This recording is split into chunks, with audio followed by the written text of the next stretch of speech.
live. What the fuck? That's not what I... Oh, here it goes. Past. There it is. Bam. All right. So this one's called Breaking Down CNN's interview with Comrade Kamala. The interview is filled with lies, so we make it right. I don't want any of my fellow Americans to be lied to in any longer. And here we go. We're going to go live. Fuck. Okay, we're now live. Welcome back, everybody, to the Rowdy Talks podcast. I want to welcome, I have a special guest. It's a longtime friend. I think I've known him for more than 20 years, 25 years. My Marine buddy, served with them. Great dude, Dre. So welcome. What's going on, fellas? Welcome to the podcast, brother. So, hey, well, real quick though, Matt, I wanted to jump in just really fast and give a shout out to Dominic Neal and his family. Hope they're doing well and hope he's recovering and getting better, and our thoughts and prayers are with him. Good call, man. Yeah. Sometimes we get a little caught up in our own lives, man. We don't realize what's going on with other people. So thank you for sharing that information about Doc. Served with us as well, right? What's that? Lieutenant. He was a lieutenant with us very early on, and then he's a colonel now. Fullbird. Dude was a legend, man. He was promoting quickly and was destined to put a star on it until his health got bad. There it is, man. So, yeah, appreciate that, man. So we're here to. It's been a tough week for Kamala, right? Let's not sugarcoat it. She's kind of tanking in the polls, right? If you consider polls real reality, but she's kind of tanking there. She had her joint interview with her wet blanket, Tim Walz, and that's what we're going to be breaking down, right? And then there's some other stuff that she did with the Arlington Cemetery and kind of accusing Trump of some other stuff, but we'll cover that later. But are you ready to jump into this? Yeah, let's do it, man. Let's do it. So what I'll do is I'll just play it, pause it at certain points, and then we'll talk about it. Just kind of breaking it down. All right, here we go. Madam Vice President, Governor Walz, thank you so much for sitting down with me and bringing the bus. The bus tour is well underway here in Georgia. You have less time to make your case to voters than any candidate in modern American history. The voters are really eager to hear what your plans are. If you are elected, what would you do on day one in the White House? Pause it right here, Matt. All right, yeah. Let's go, dude. So if you are elected, she's already elected. What do you mean? What are your plans if you are elected? You're already in office and have been for 3.5 years. Absolutely. This is the best part. Did you see Dana? She's so happy to interview this woman because that's woman, girl power. But her stance with JD Vance, she was very firm. We could play snippets later, but yeah, dude, she's already in office. She should be doing these things. Whatever she does, whatever she says, whatever nonsense she comes up with, what's going to spew out of her mouth right now, she should already be doing. All right. Well, and that's the wildest thing, right? Because if she comes out and says well, the economy's terrible right now, but I'm going to fix it. It's well, aren't you in office now? So can you help make the economy terrible? Yeah, she's part of the problem, right? But that's typical Democrats, right? I was a Democrat way back in the day, and that's what it is. You tell people what the problem is, and she's known very well for telling people what the problem is, but zero solutions, right? And she's actually part of the problem.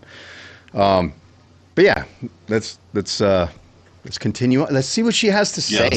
Let's see what she has to say for her day one. I hope she doesn't stray or say, just kind of ramble like I'm doing. I'm pulling a commoner right now. I will tell you, first and foremost, one of my highest priorities is to do what we can to support and strengthen the middle class. When I look at the aspirations, the goals, the ambitions of the American people, I think that people are ready for a new way forward. Wait. Different from the way that we're on right now, where you're in office? Hey, you know her slogan is too, right? It's we're not going back. So we're not going to go back for the last 3.5 years, right? That's what you want. Is she Has trying to be part of it, right? Yeah. Oh my God, dude. All right, let's continue. This is a long 18 minutes of footage, so we Oh, fun fact. Fun fact. Apparently, it came out today that this interview was like 61 minutes long, but they trimmed it down to 18 minutes because Oh, yeah. like the questions that were Oh asked. yeah. Excuse me. I had to drink one for good old Joe Biden. I hope he's doing good. By the way, like what? Who's steering the ship right now? Like, I don't mean to bypass this interview right now, but like who's driving? Who's flying the plane, dude? That's a whole different podcast. Bro. Yeah, for sure. All right, here we go. Let's go with this rambling. In a way that generations of Americans have been fueled by hope and by optimism. Oh. Son course. of yeah. You're saying Boost Mobile is now a major network? Yes. Uh-oh. But better. Look at this commercial. More affordable. Gotta have The diversity. new Boost Mobile's got 5G towers. Gotta have diversity. And we're proud to announce unlimited talk, text, and data starting at just $25 per month forever. Forever? Forever? Forever? Tesoro Viejo means ancient treasure. And Wasn't every expecting this. day, the That's Garcia All right. Optimism. I think sadly, in the last decade, Fine, we didn't miss much. we have had in the former president someone who has In the really last been decade, pushing an agenda so including her and an environment that is about diminishing the character and the strength of who we are as Americans, really dividing our nation, and I think people are ready to turn the page on that. So what would you do, Dave? Yes, we are. I want to turn the page on this division, right? Because if you look at the DNC, right, and who she's catering to, it's not all Americans. It's rappers. It's not at all Americans. Yeah. It's not. It's her side. She's catering to the far left. What do you think, man? Well, the funnier part too is that like she goes through that rambling mess, and then Dana goes right back to, okay, so what are you going to do day one? Because she didn't answer. I give her I give Dana credit for that, right? But she doesn't press her like she was pressing JD Vance, man. But yet Kamala, this is still a softball interview. They asked questions. That's cool because they knew that she wasn't going to answer anything hard hitting. They know she's not going to. I mean, that's I think that's the bottom line. I mean, Yeah, but to ask for like some basic policy or like some basic day one stuff, I don't think is asking for too much. and that's where I'm coming from, right? Like if she came in and she was like, I'm going to do this, and she wasn't part of the current administration, right? Because that's what I care about, right? I want somebody to do better than Trump, right? Like, because people hate him, do whatever. I want what's best for the country. I don't care about parties, dude. I don't care about parties. I don't care if it's Trump. You could put Biden there, but I need to know that their policies are gonna help me as an American, right? And I mean, how do you feel about that? You know, the thing is that I think that as a society, we're starting to vote with our wallets a lot more now. Yeah. Yep. You know, things have just become so expensive and unattainable for most people that we're all thinking about our wallets first. Yep. You know, there was data that was released recently about home purchases, and it was something along the lines of like 1/3 of millennials and 1/4 of Gen Alpha are receiving money from their parents to help them buy homes because they can't afford to buy homes anymore. Yep. And it's creating family problems where like the parents want a stake in the home ownership of the home when they sell the home later on. And like, this is all a symptom of inflation and just overblown pricing, and we're all getting hit with it. So we want to hear something from a presidential candidate that says, hey, this is what I'm doing. Absolutely. And what causes inflation, Dre? What is the ultimate cause of inflation, right? When you just print money like it's going out of style, dude, this is what's going to happen. You do that, and you actually spend money on stuff. Not spend money, but spend billions on dollars sending it to overseas. Like that for me is a hard pill to swallow, right? I mean, she's going to talk about the border crisis, right? But I'll wait till we get to there because let's get through this fucking harshness. Day one. Day one, it's going to be about, one, implementing my plan for what I call an opportunity economy. I've already laid out a number of proposals in that regard. We want to hear them. Yeah, let's hear the proposals. Yeah, show them. Don't wait 40 days to do an interview and then give us nothing if we wanted to vote for you, right? Just explain to me what an opportunity economy is. Yeah. Well, so in her mind, she wants equal opportunity, but I think she's getting that mixed up because she really wants equal outcome, right? And that's not the same thing, right? Everybody here in America has equal opportunity, but it's whether you work harder and you make a business, right? That capitalism, right? You sell more, you make more, versus somebody that wants that same outcome versus somebody that put in the work. That's what I think she has it backwards, right? I get what she's saying. She's saying equal opportunity or whatever the hell she said, but it's not the same. She does not mean that. She's a fucking liar. No, she's a fucking liar. Like the thing is, when you talk about this stuff, you have to look at like opportunity and luck, all these terms that people use. Luck is nothing more than like your hard work and preparation you need. Yep. That's it. Like you hard prepare and the good things will come to you eventually. But it doesn't just magically fall in your lap. Never, man. Never. All right, let's continue with this trash candidate. What we're going to do to bring down the cost of everyday goods, what we're going to do to invest in America's small businesses, what we're going to do to invest in families, for example, extending the child tax credit to $6,000. Pause that right there. Go for it, dude. Go for it. Okay, so she's talking about extending the child tax credit to $6,000 for the first year of the child's life. She goes on to say some nonsense about like this will help you buy car seats, this will help you buy things you need for your baby. Yeah.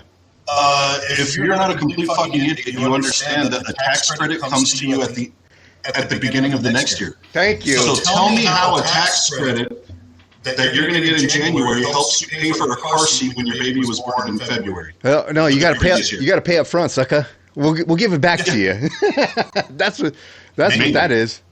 You know, you got to pay taxes up front, and then we're going to give you that tax credit after you've already spent that money and you couldn't afford groceries and gas to put in your car. Yeah, don't piss on my leg and tell me it's raining. If you're going to give me a tax credit, don't tell me that I'm going to be able to use that money to buy things I need right now because that tax credit comes later. It's coming. It's in the mail, right?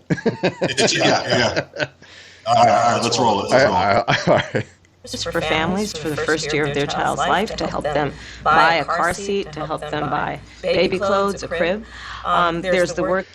And the baby turns 12 by the time you get all this money. But anyways. That we're going to do that is about investing in the American family around affordable housing, a big issue in our country right now. For illegals, I did a live yesterday about that, but yeah. So there are a number of things on day one. What about you?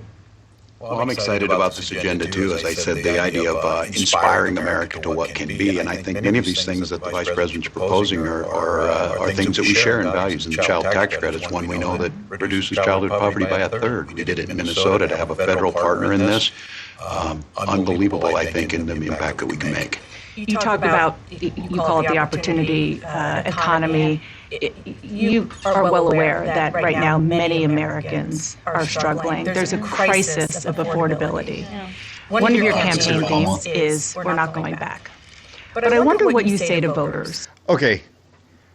Shit's about to get real, right? And I've seen this part already, but I want to tell you what this Dana Bash says on CNN admits and just dusts everything that CNN has built to destroy Trump. What she says right here, and this is an actual fact, right? Let's watch what she says. Who do want to go back when it comes to the economy specifically, because their groceries were less expensive, housing was more affordable when Donald Trump was president. Boom! Bro! There you go. She said the quiet part out loud that everybody knew, right? Like, don't gaslight us with whatever Kamala's saying. Like, we know you can't like you said, you can't piss on my leg and tell me it's fucking raining when everything sucks right now as far as gas prices, groceries, cost of living, everything. So Yeah, everything's through the roof. It's ridiculous. You know, you got kids living at home with their parents until they're 25, 26 years old now because they can't even afford an apartment. right, and then again, why would they want to? Right? They're like, shit, I'm not going out there, man. That's expensive. But she's vibing, so maybe I'll vote for her. That's what I'm scared about, dude. I'm afraid because there's folks on the look. The Trumpers they're not going anywhere. The left, the blue MAGA for Kamala. That's what they are now. Now they're called the blue MAGA. They're not going anywhere. They're trying to appeal to the middle audience, right? The new young voters that have first-time voters, right? I think that's who they're targeting. None of her But plans. again, until they roll out any like real agendas or real plans that actually explain anything that like can provide real tangible proof, Right.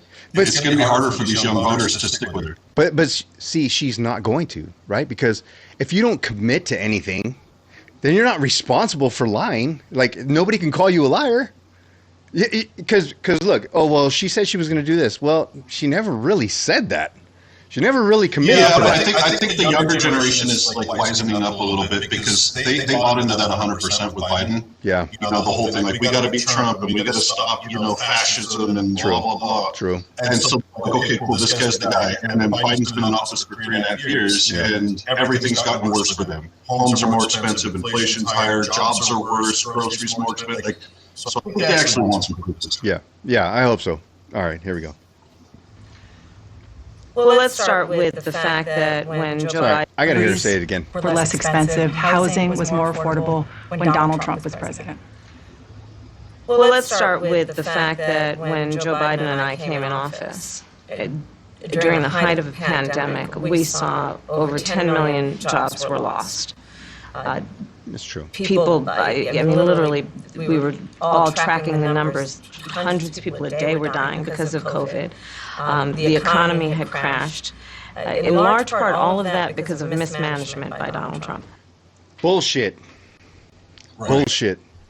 And I'm going to tell you, look up inflation in 2020, right?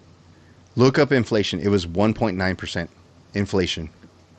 In June, and I'm not going to pull it up here, but people can go look. In June, after they signed a bunch of bullshit spending, it went up to 9%. So I'm going to go ahead and I'll keep playing it. You got anything to chime in on that? No. You did exactly what I was going to do there. All right. Of that crisis. When we came in, our highest priority was to do what we could to rescue America, and today we know that we have inflation at under 3%. A lot of our policies have led to the reality that America recovered faster than any wealthy nation around the world. But you are right. Prices, in particular for groceries, are still too high. The American people know it, I know it. Which is why my agenda includes what we need to do to bring down the price of groceries. For example, dealing with an issue like price gouging. What we need to do to... Okay, dude. Go ahead. So we're going to go and do gouging for the increases, right? So like these companies should be posting record profits. You know, what are we? We're third quarter right now, going into fourth quarter. So we should be seeing massive third quarter profits that are better than second quarter and first quarter and every other quarter because they're gouging. Yep. But they're not. Exactly. And that's the problem. It's inflation and the people are getting screwed and we're being saddled with it. Yeah, absolutely. And then here in California, think about the minimum wage price increase, right? Like we have to pay our minimum wage folks, or I don't want to say it. I worked at McDonald's. It's the fast food workers. Yeah. They have to pay them. So they ultimately have to raise their prices for their burgers and fries. So they're not price gouging. They're trying to keep up and keep their business alive. Dude, McDonald's, they created that $5 and $6 meal deal because they realized they had lost everyone that makes between like $40,000 and $50,000 a year. Yeah. Can't afford to eat out anymore. The people that work there and make that money can't afford to eat there, or they wouldn't spend their money on the product that they're selling, that they package, that they sell. Yeah, and they're actually losing money too, because they've done studies that have shown ever since that $20 minimum wage has happened that people aren't getting 40 hours a week anymore. They're getting 30, they're getting 25. Yep, it's So the dollar amount per hour is higher, but it's just fake money. Yeah, it's happening to my stepdaughter right now. I mean, she works at Taco Bell. She told them she's going to the Marines, and she works once a week. They were having her close every fucking day. Sorry, excuse my language. They were having her close every day and working 8 hours plus, right, just to keep her below that, like 39 hours. Right. And now they're like, and then that happened in what, April, June? Just, yeah, and then now they're not giving her any hours. She's working once a week. So, but it's price gouging. That's what it is. Yeah, she's gonna fix it. Kamala's gonna fix this. I mean, fix it. These big corporations that are actually sponsoring the DNC, and they paid for those booths up at the DNC that cost between $500,000 and $2 million. She's gonna go after those folks. She's gonna go after the folks that are sponsoring her. I mean, dude, why are people okay with this? I just don't know any better, because people just follow the cult party line of like, oh, well, I can't vote for Trump, so I have to vote for this lady. And you don't. It's no longer about anything that matters. It's only about like political ties. Yeah, it's party over country, man. And right. like I said, if she was better than Trump in her policies and she showed me some kind of light, I would probably vote for her. Like that's what I want people to say, oh, I'm a Republican. I'm not. I'm whoever's best for the country. Yeah, give me a candidate that's going to make my wallet be a little bit fatter and help my family. Yeah, I don't care what side of the aisle they're on. Nope. But I'll tell you right now, if Trump drops out, I want JD Vance, bro. That fool is sharp. But anyways, here we go. Let's see. Extend the child tax credit to help young families be able to take care of their children in their most formative years. What we need to do to bring down the cost of housing. My proposal includes what would be a tax credit of $25,000 for first-time home buyers, so they can... especially to illegals, undocumented. This is not available for first-time U.S. citizens, by the way.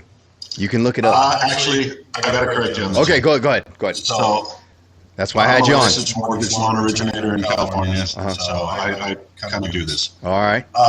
Basically, there's a loan program that's available to Californians where there's a pool of money to help first-time home buyers buy homes. Okay. It was created because they determined that if you become a homeowner, it helps you have generational wealth later on. Right. All they did with that state bill is they made illegal aliens in the state of California eligible to that same pot of money, but they're not increasing that pot of money at all. Okay. So it's not a special thing for them. It's just now they're allowed to participate in it. Right. I don't agree with it. Right. But nothing extra was added for them. So, okay. So let me ask you this. Thanks for correcting me, by the way. How many folks know about this? How many folks, U.S. citizens, have exercised this with you, right? So you do that. I will tell you, from my experience, I have never in my life seen a loan funded from that pot of money because it is gone like that. Okay. So nobody uses it. Thank you. And that's my other question. Where is this money going to? Right? Like we have to think about these things, right? Like everything that she's saying, what she's going to do. I mean, obviously this is something that's already in practice, but who can attain it? Who's benefiting from this? I mean, there's no. The only thing you can be really worried about is, like, let's say this new bill in California that allows illegal aliens to access that money. Mm-hmm. What if there's a quota, right? What if they say, all right, we want 30% of this money to go to illegal aliens, so now you're taking 30% of that money away from actual American citizens. Yeah. That's a problem. Or what if illegal aliens get put to the front of the line? Right. Because we want to get them out of generational poverty and into generational wealth and homeownership. Right. Now, can we as citizens document that and look into that data? No, absolutely not. Right. Oh, shit. It's just like all the money that went to the homeless. We have no idea where it went. Zero, dude. Like, but and I also looked at that. Yeah. Anyways, well, another podcast for sure. Let's continue. Let's continue with this chick. And just have enough to put a down payment on a home, which is part of the American dream and their aspiration, but do it in a way that allows them to actually get on the path to achieving that goal and that dream. So you have been vice president for 3.5 years. The steps that you're talking about now, why haven't you done them already? Well, first of all, we have to. Sorry, dude. That's fucking funny, dude. That's funny. Why haven't you done them already? Right, and here's where she goes into the whole like, well, we had to recover from COVID for 3.5 years.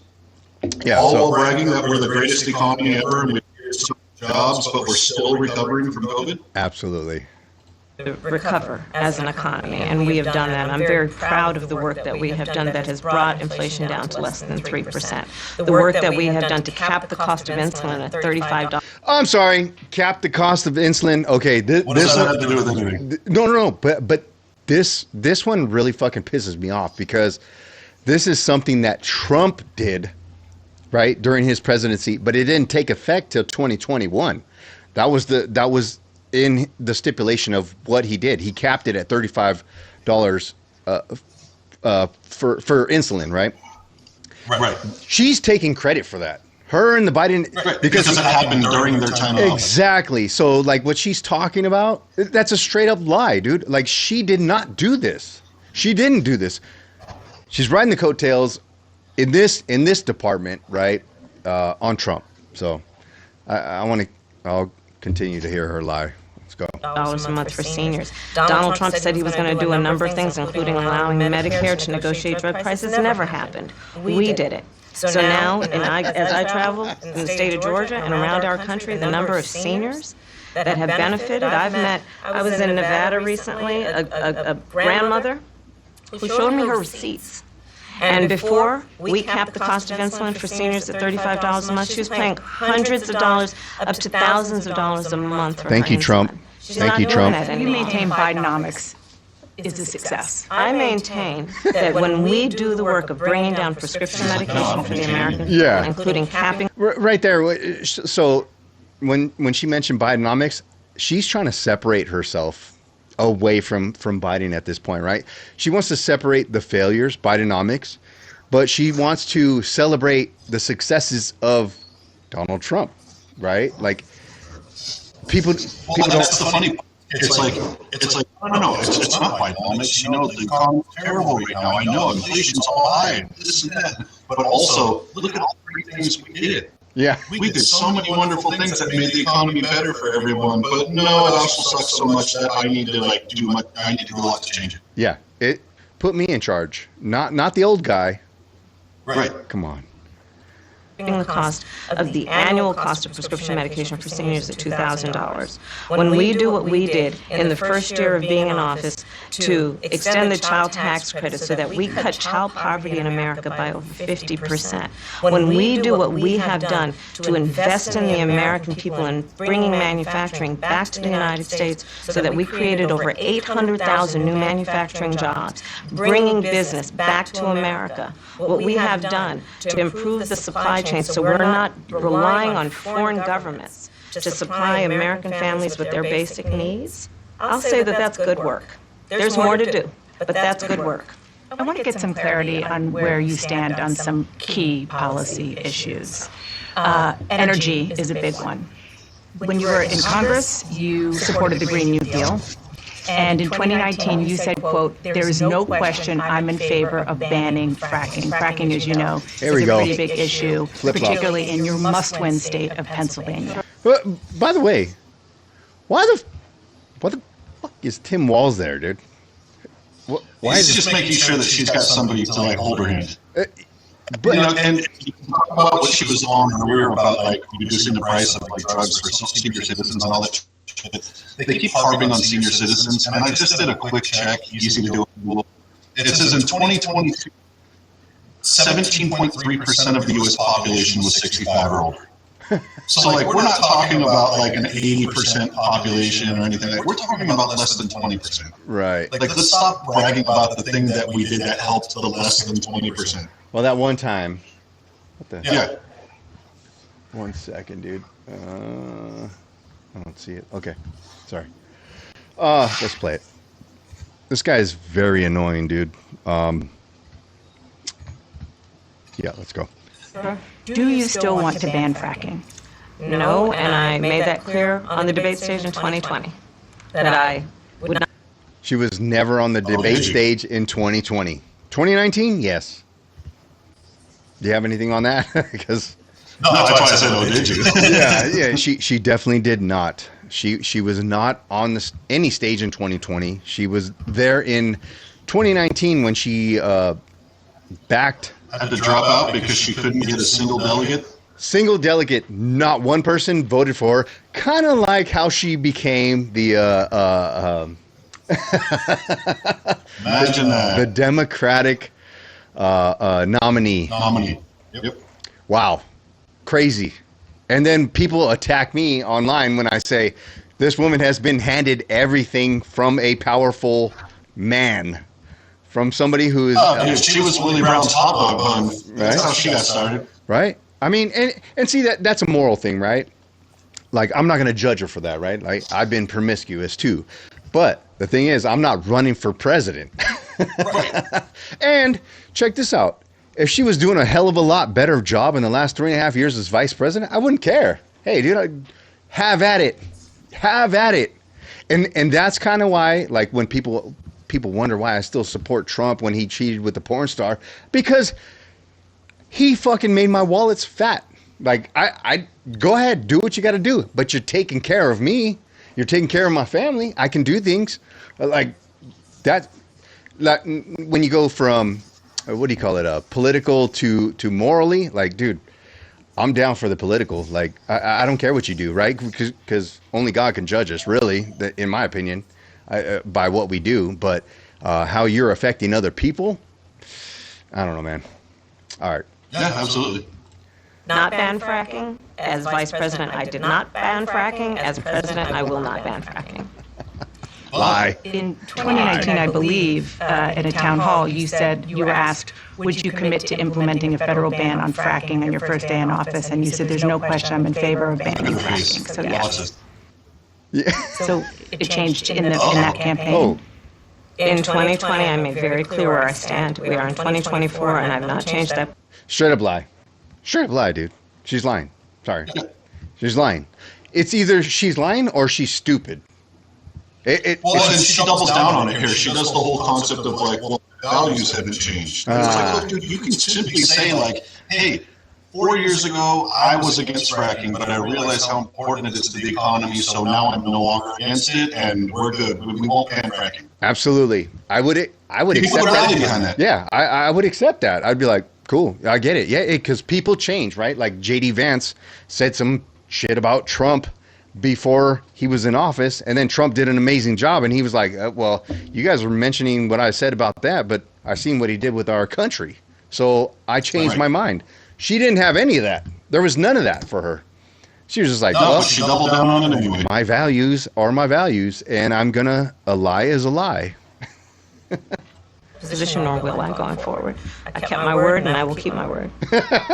Hey, she kept her word, and she will keep her word. That's what it is, bro. It's her word. Whether it's truthful or not is still a debate. Yeah, thanks for keeping your word, I guess. Yeah, word. Made you change that position at the time?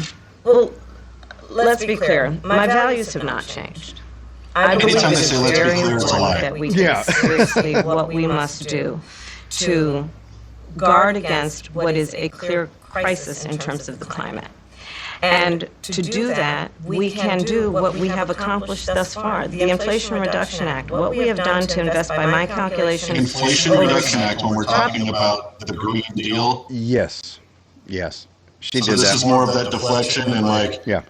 do we want to talk about India and China producing more pollutants than any country on this planet? Dude, And it doesn't matter what we do because they're still pushing more in. No, it doesn't, dude. Didn't you know, like, you know how in India they're swimming in pools of trash, right? And China has the worst smog in the world. But, dude, it's your fucking straws, man. And your gas cars. Like, get the fuck out of here, dude. Oh, it's your gas lawnmower. That's the worst one. Yeah. Dude. Oh, dude, you better not cut your grass, dude. Don't do it. Fucking cut your gas. Probably $1 trillion over the next 10 years, investing in a clean energy economy. What we've already done. Wait. She said we're going to invest $1 trillion? Where's that? In a clean energy economy? What the fuck does that even mean? And where's that $1 trillion coming from? Oh, they're just going to print it. It's definitely not going to be taken away from Ukraine or anywhere else. No. They're just going to print it. No. It's coming from our wallets and our taxes. Jeez, man. Creating over 300,000 new clean energy jobs. Look this up. 300,000 cleaner, whatever. They're creating them. They haven't been filled yet. Yeah, like the whole windmill farms that we were supposed to do that are all ending up in landfills now. Yeah. So, I want people out there watching, fact check us, because these jobs have not been filled yet. So they created them though, but hey, nobody's benefiting from them. Nobody's paying taxes. Jesus. Hey, I create good ideas every day. It doesn't help anybody economically. No, dude. From my experience as vice president, we can do it without banning fracking. In fact, Dana, excuse me, I cast the tie-breaking vote that actually increased leases for fracking as vice president. So I'm very clear about where I stand. And was there some policy or scientific data that you saw that you said, oh, okay, I get it now? What I have seen is that we can grow and we can increase a thriving clean energy economy without banning fracking. Okay. She's like, no, I can't actually answer that question, so I'm just going to say something else. Yes, that's fuck, dude. We're so fucked if she gets in. Can you imagine this? You know the reality though, Matt, and this is what I try to tell people that don't live in California. If she gets elected, you and I won't really notice the difference because we're all in this hell. Yeah, it's going to be everybody else outside of California that starts to become more like California. Absolutely, dude. That's a great point because, like, when I complain, right, and I have folks that are friends on Facebook, and I post like political shit, right? Like, they don't care, dude. They're like, I'm okay. I'm chilling in Tennessee. What the fuck are you talking about, dude? Like, they're probably living in the Rust Belt, somewhere that's very red. I'm fortunate where I'm out in the Central Valley. It's very red, but in Orange County we're very red too. Yeah, you are, dude. And you go to the big cities, right? San Francisco, San Jose, Los Angeles. Those are going to be like the actual cities. Those are going to be all blue, right? Have you ever looked at a heat map of California? Like, most of California is red, but where all the people live and all the psychos live, and those people that love homelessness and crime, they all vote blue. Like, you can't. Those are facts, right? Like, I'm not making shit up. I'm not making. No, they have election. They have all of like counties per state, and like they'll do the country as a whole. Mm-hmm. And there's like New York and a couple spots over on the East Coast. Like California's got like LA and Sacramento and San Francisco, and like Portland and Seattle. Those are the few little blue spots on an all red map. Right. But Democrats will tell you that land doesn't vote; people do. So I mean, like they do have an argument there, but at the same time, it's like people are being treated very differently in those dark blue areas. Yeah. Kids are being indoctrinated in schools. Absolutely. Everything is completely different in those places. Yeah, I agree, dude. I agree, and it's not for the better. It's not for the better, man. No. Like, I mean, I know she doesn't really talk about it, and it was probably cut out, but she doesn't really talk about pro-life or her stance on abortion, right? Obviously, we kind of know where she's at. Where at the DNC on Monday they were handing out vasectomies on the bus. This is a fact, right? I'm not telling tales out of school here. She was doing that, and they were offering abortions on that same bus that was parked right outside the DNC. So, like the funny. I'm sorry. Go ahead. I was going to say the funny thing about this is that they were polling Biden against Trump and watching Biden's numbers falling. Mm-hmm. And what they started doing is they started polling a generic Democratic candidate against Trump and noticed that that generic candidate was rising. So the DNC's plan with Kamala is to make her be that generic candidate. She's not going to take a hard stance on abortion. She's not going to take a hard stance on homelessness, on any of the hot issues, economy, none of it.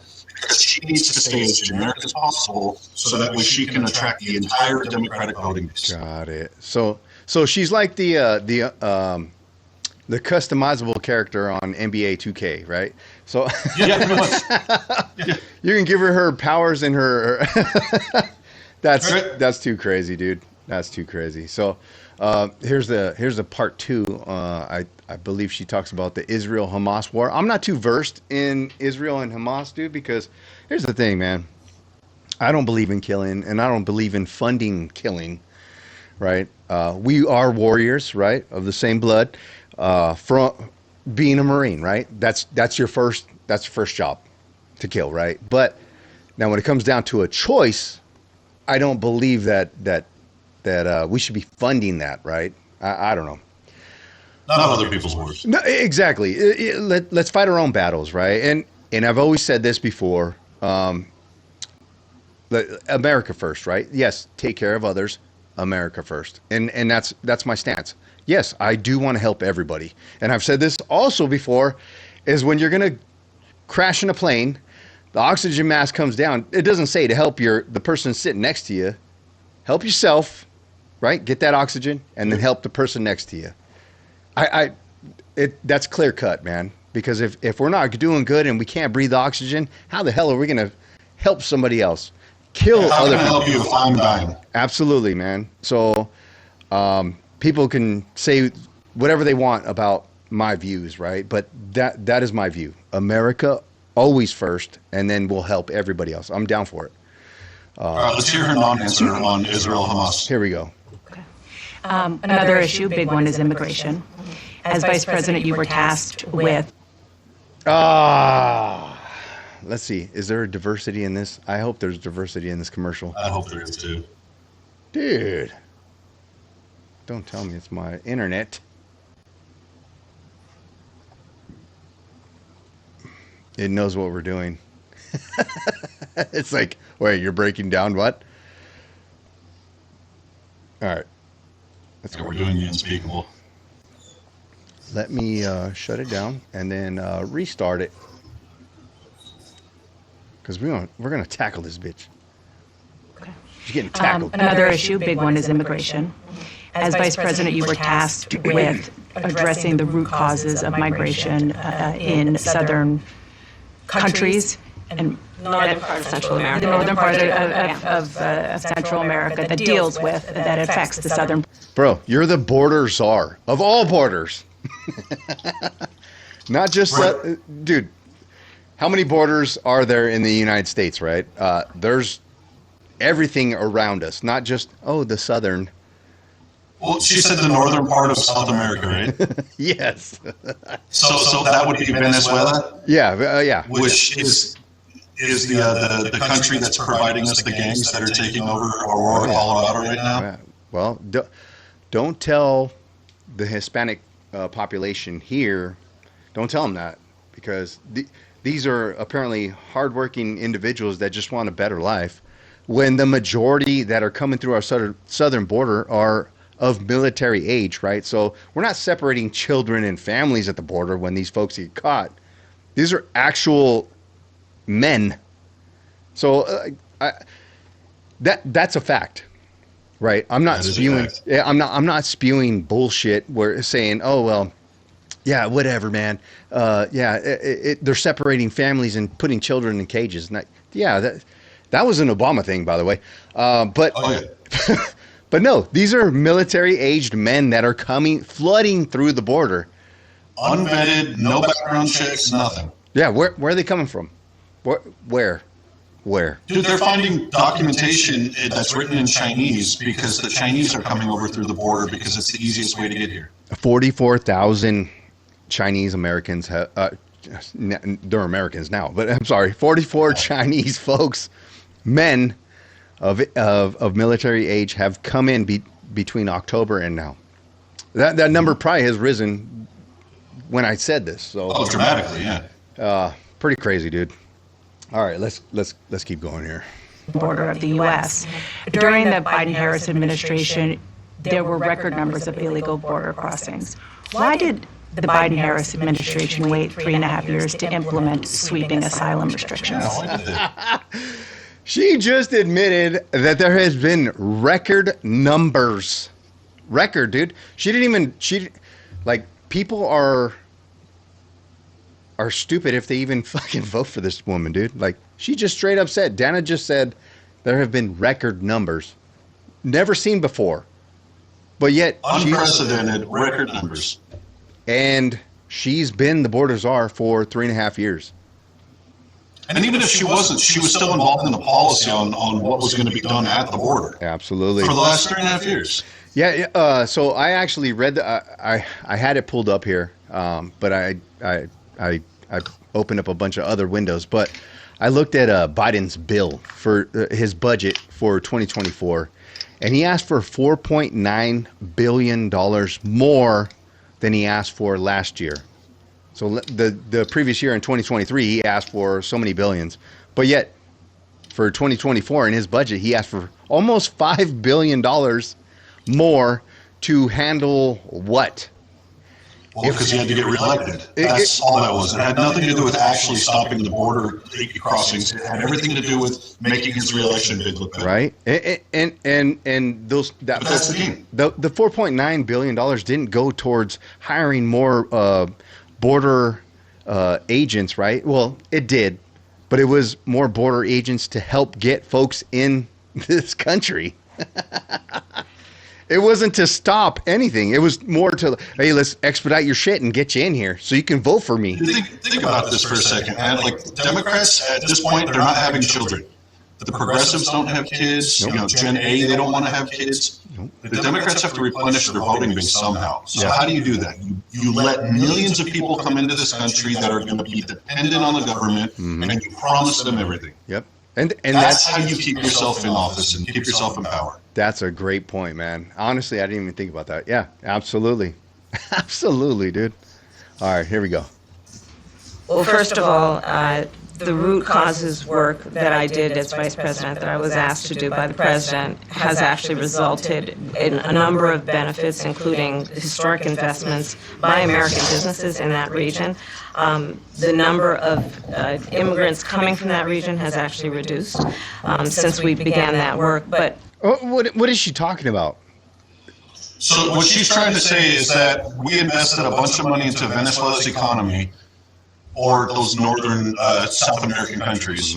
We filled it with money to create new jobs there so that those people would be like, hey, I don't want to go to America anymore. I just want to stay right here. Yeah. I don't mind a dictator. I don't mind, the military living in my neighborhood and cartels dictating how I live my life. This is cool because I have a job now. No, it doesn't work. Yeah. Yeah. Well, there's a report that Venezuela's crime is down because they emptied their freaking prisons and sent them to America, dude. Well, there's that, and then there's El Salvador, and they recently built that giant prison, and they went around and they arrested everybody they could find with any connections to La Mara. So all the MS-13 people that were in El Salvador that were causing all that crime, they're all locked up in this prison where they're never going to be released, and all of a sudden, drastically, the crime is decreased. Yeah. Yeah. Because you lock up the Imagine dudes. that. You lock up the Build a big psychos. prison and you put all your criminals in it, and all of them are not on the streets. But walls don't But hey, work. let's give a bunch of money to them and hope that that's what keeps their citizens there. Yep.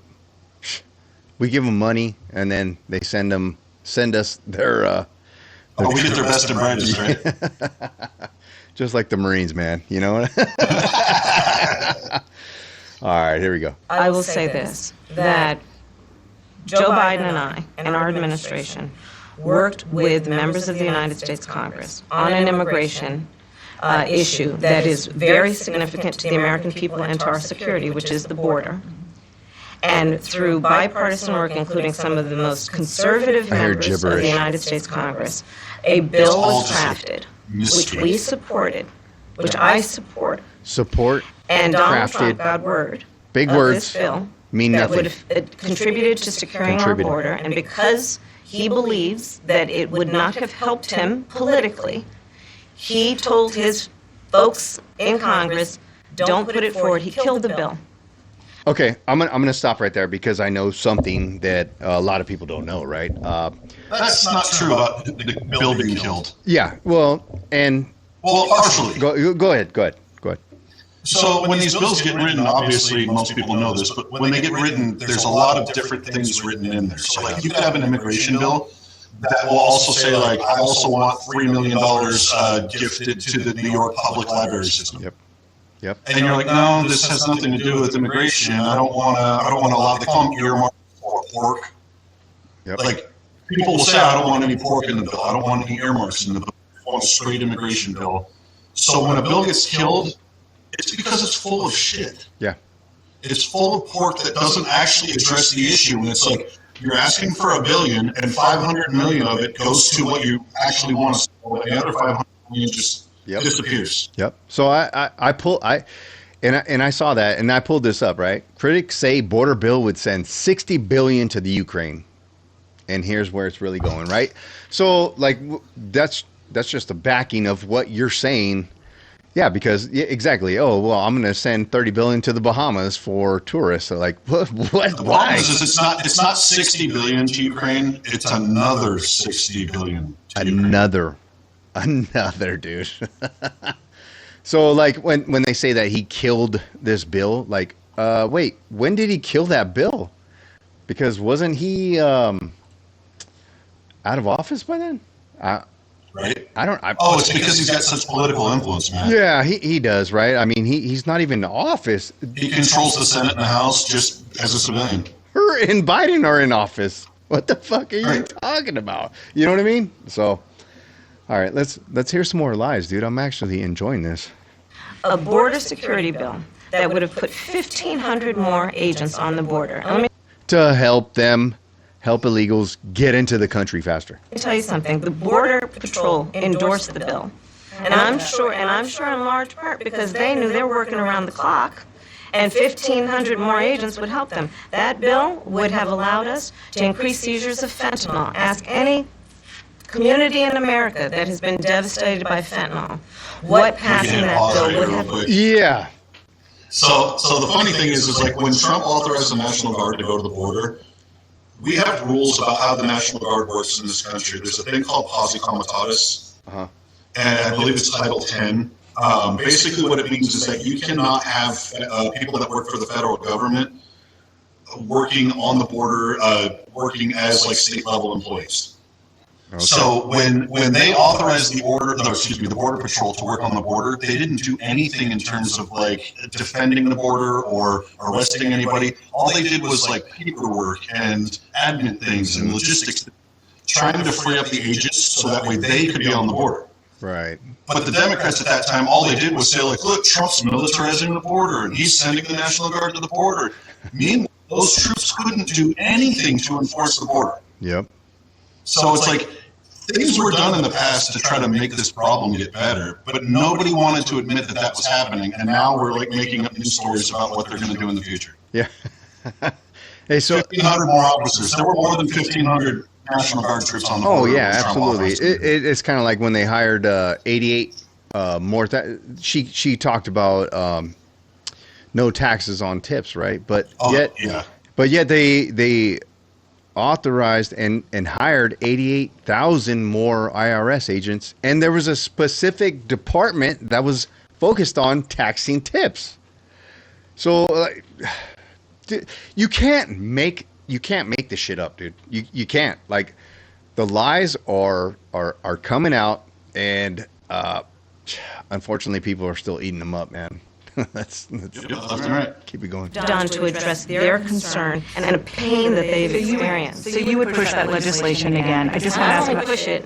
I will make sure that it comes to my desk and I would sign it. Hey, dude, I'm sorry. I've had a few. She sounds drunk to me. I'm just saying, dude. I hear that a lot. People are like, she always sounds drunk. And I'll tell you. Did I ever tell you that I met her? I met her in person. Yeah. When I used to work at Comcast, and She was going for Attorney General of California or district, whatever the fuck it was. She came to Comcast and met with all the supervisors, and I was a supervisor at the time. And dude, she kind of, and I hold this to this day, right? Like, she was just very political, and for me, dude, she kind of came off very C-wordy, right? And I'm not talking about cancer. But but that's how she was, dude. And I was just like, I don't like this lady. But you know what? At the time, I was just like, well, yeah, I'm a Democrat, and dude, I supported her. I supported her, dude. But now looking back at it, like, dude, I regret it. Like, how did she get so high up? But anyways, all right, let's go. Another question about something that you said in 2019 when you first ran. There was a debate. You raised your hand when asked whether or not the border should be decriminalized. Do you still believe that? I believe there should be consequence. We have laws that have to be followed and enforced that address and deal with people who cross our border illegally, and there should be consequences. And let's be clear. Yeah, go ahead. So you see how it says Harris? I would enforce our laws at border. Yep. Right? Like, you notice how at border is not in the quotation? Yeah. Okay, so that's the first thing. The second thing is they asked her if she would actually try to shut down the border. And instead of answering the question, she said, I believe that we have laws. Yep.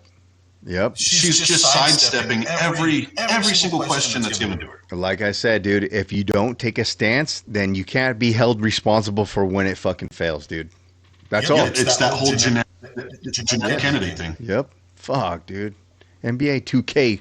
Clear in this race, I'm the only person who has prosecuted transnational criminal organizations who traffic in guns, drugs, and human beings. I'm the only person in this race who actually served a border state as Attorney General to enforce our laws. And I would enforce our laws as president going forward. I recognize the problem. But yeah, you recognize it. I know that murder's wrong, but what can I do to stop it? Like, she's talking in circles here, man. It's just wild, man. Fucking A. Generally speaking, how should voters look at some of the changes that you've made, that you explained some of here? She has not made any changes, sorry. I was just going to say, like, what changes has she actually made that we have any idea that exist? Yeah, but she's saying it, so it's word of law, right? Because all these CNN folks that watch this shit, they're like, oh yeah, she has made changes. I don't know what it is, but yeah. Right, well, like, you give Dana credit because she asked some decently tough questions and some follow-up questions, but then she throws this softball. It's like, yes, you know damn well she hasn't done anything or changed anything. Michelle Obama was more impactful to this country than Kamala Harris has been as a VP. Absolutely. Big Mike. In your policy, is it because you have more experience now and you've learned more about the information? Is it because you were running for president in a Democratic primary? And should they feel comfortable and confident that what you're saying now is going to be your policy moving forward? Dana, I think the most important and most significant aspect of her big words, most important and most significant. Most significant. God, word salad. I hate to say that because that's like it's been coined on her, but it's true. My policy perspective and decisions is my values have not changed. You mentioned the Green New Deal. I have always believed, and I've worked on it, that the climate crisis is real. That it is an urgent matter in which we should apply metrics that include holding ourselves to deadlines around time. Oh, shit. Dude, you better hold yourself to a deadline because that's what gets deals done? Wait, what? What? My values haven't changed on a deadline. What she said, can you help me out here? Hey, man, I'm college educated. I've got a degree and I can't even understand what that means. We did that with the Inflation Reduction Act. We have set goals for the United States of America and by extension the globe. Yeah, the Inflation Reduction Act, that actually threw us way out of whack. Deeper into debt. Yes, exactly. Created more inflation. That's exactly what I was getting to, man. Like, yeah, you signed that and you just dug us a deeper hole. around when we should meet certain standards for reduction of greenhouse gas emissions, as an example. Good. Cow farts. You guys are going to stop it.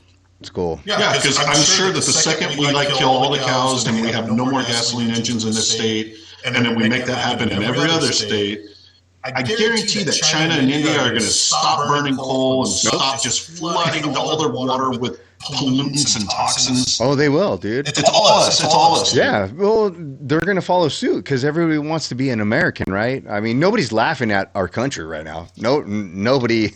Everybody wants to follow suit with us, right? Dude, there's like 330 million people in this country, and there's 1.4 billion in India. Billion, bro. What's China looking at? Let's see. Let's look at China. Look at China. China's another 1.4 billion. Wow. Okay, so that's more than 3 times the size each spot. Each one. Yeah, each country.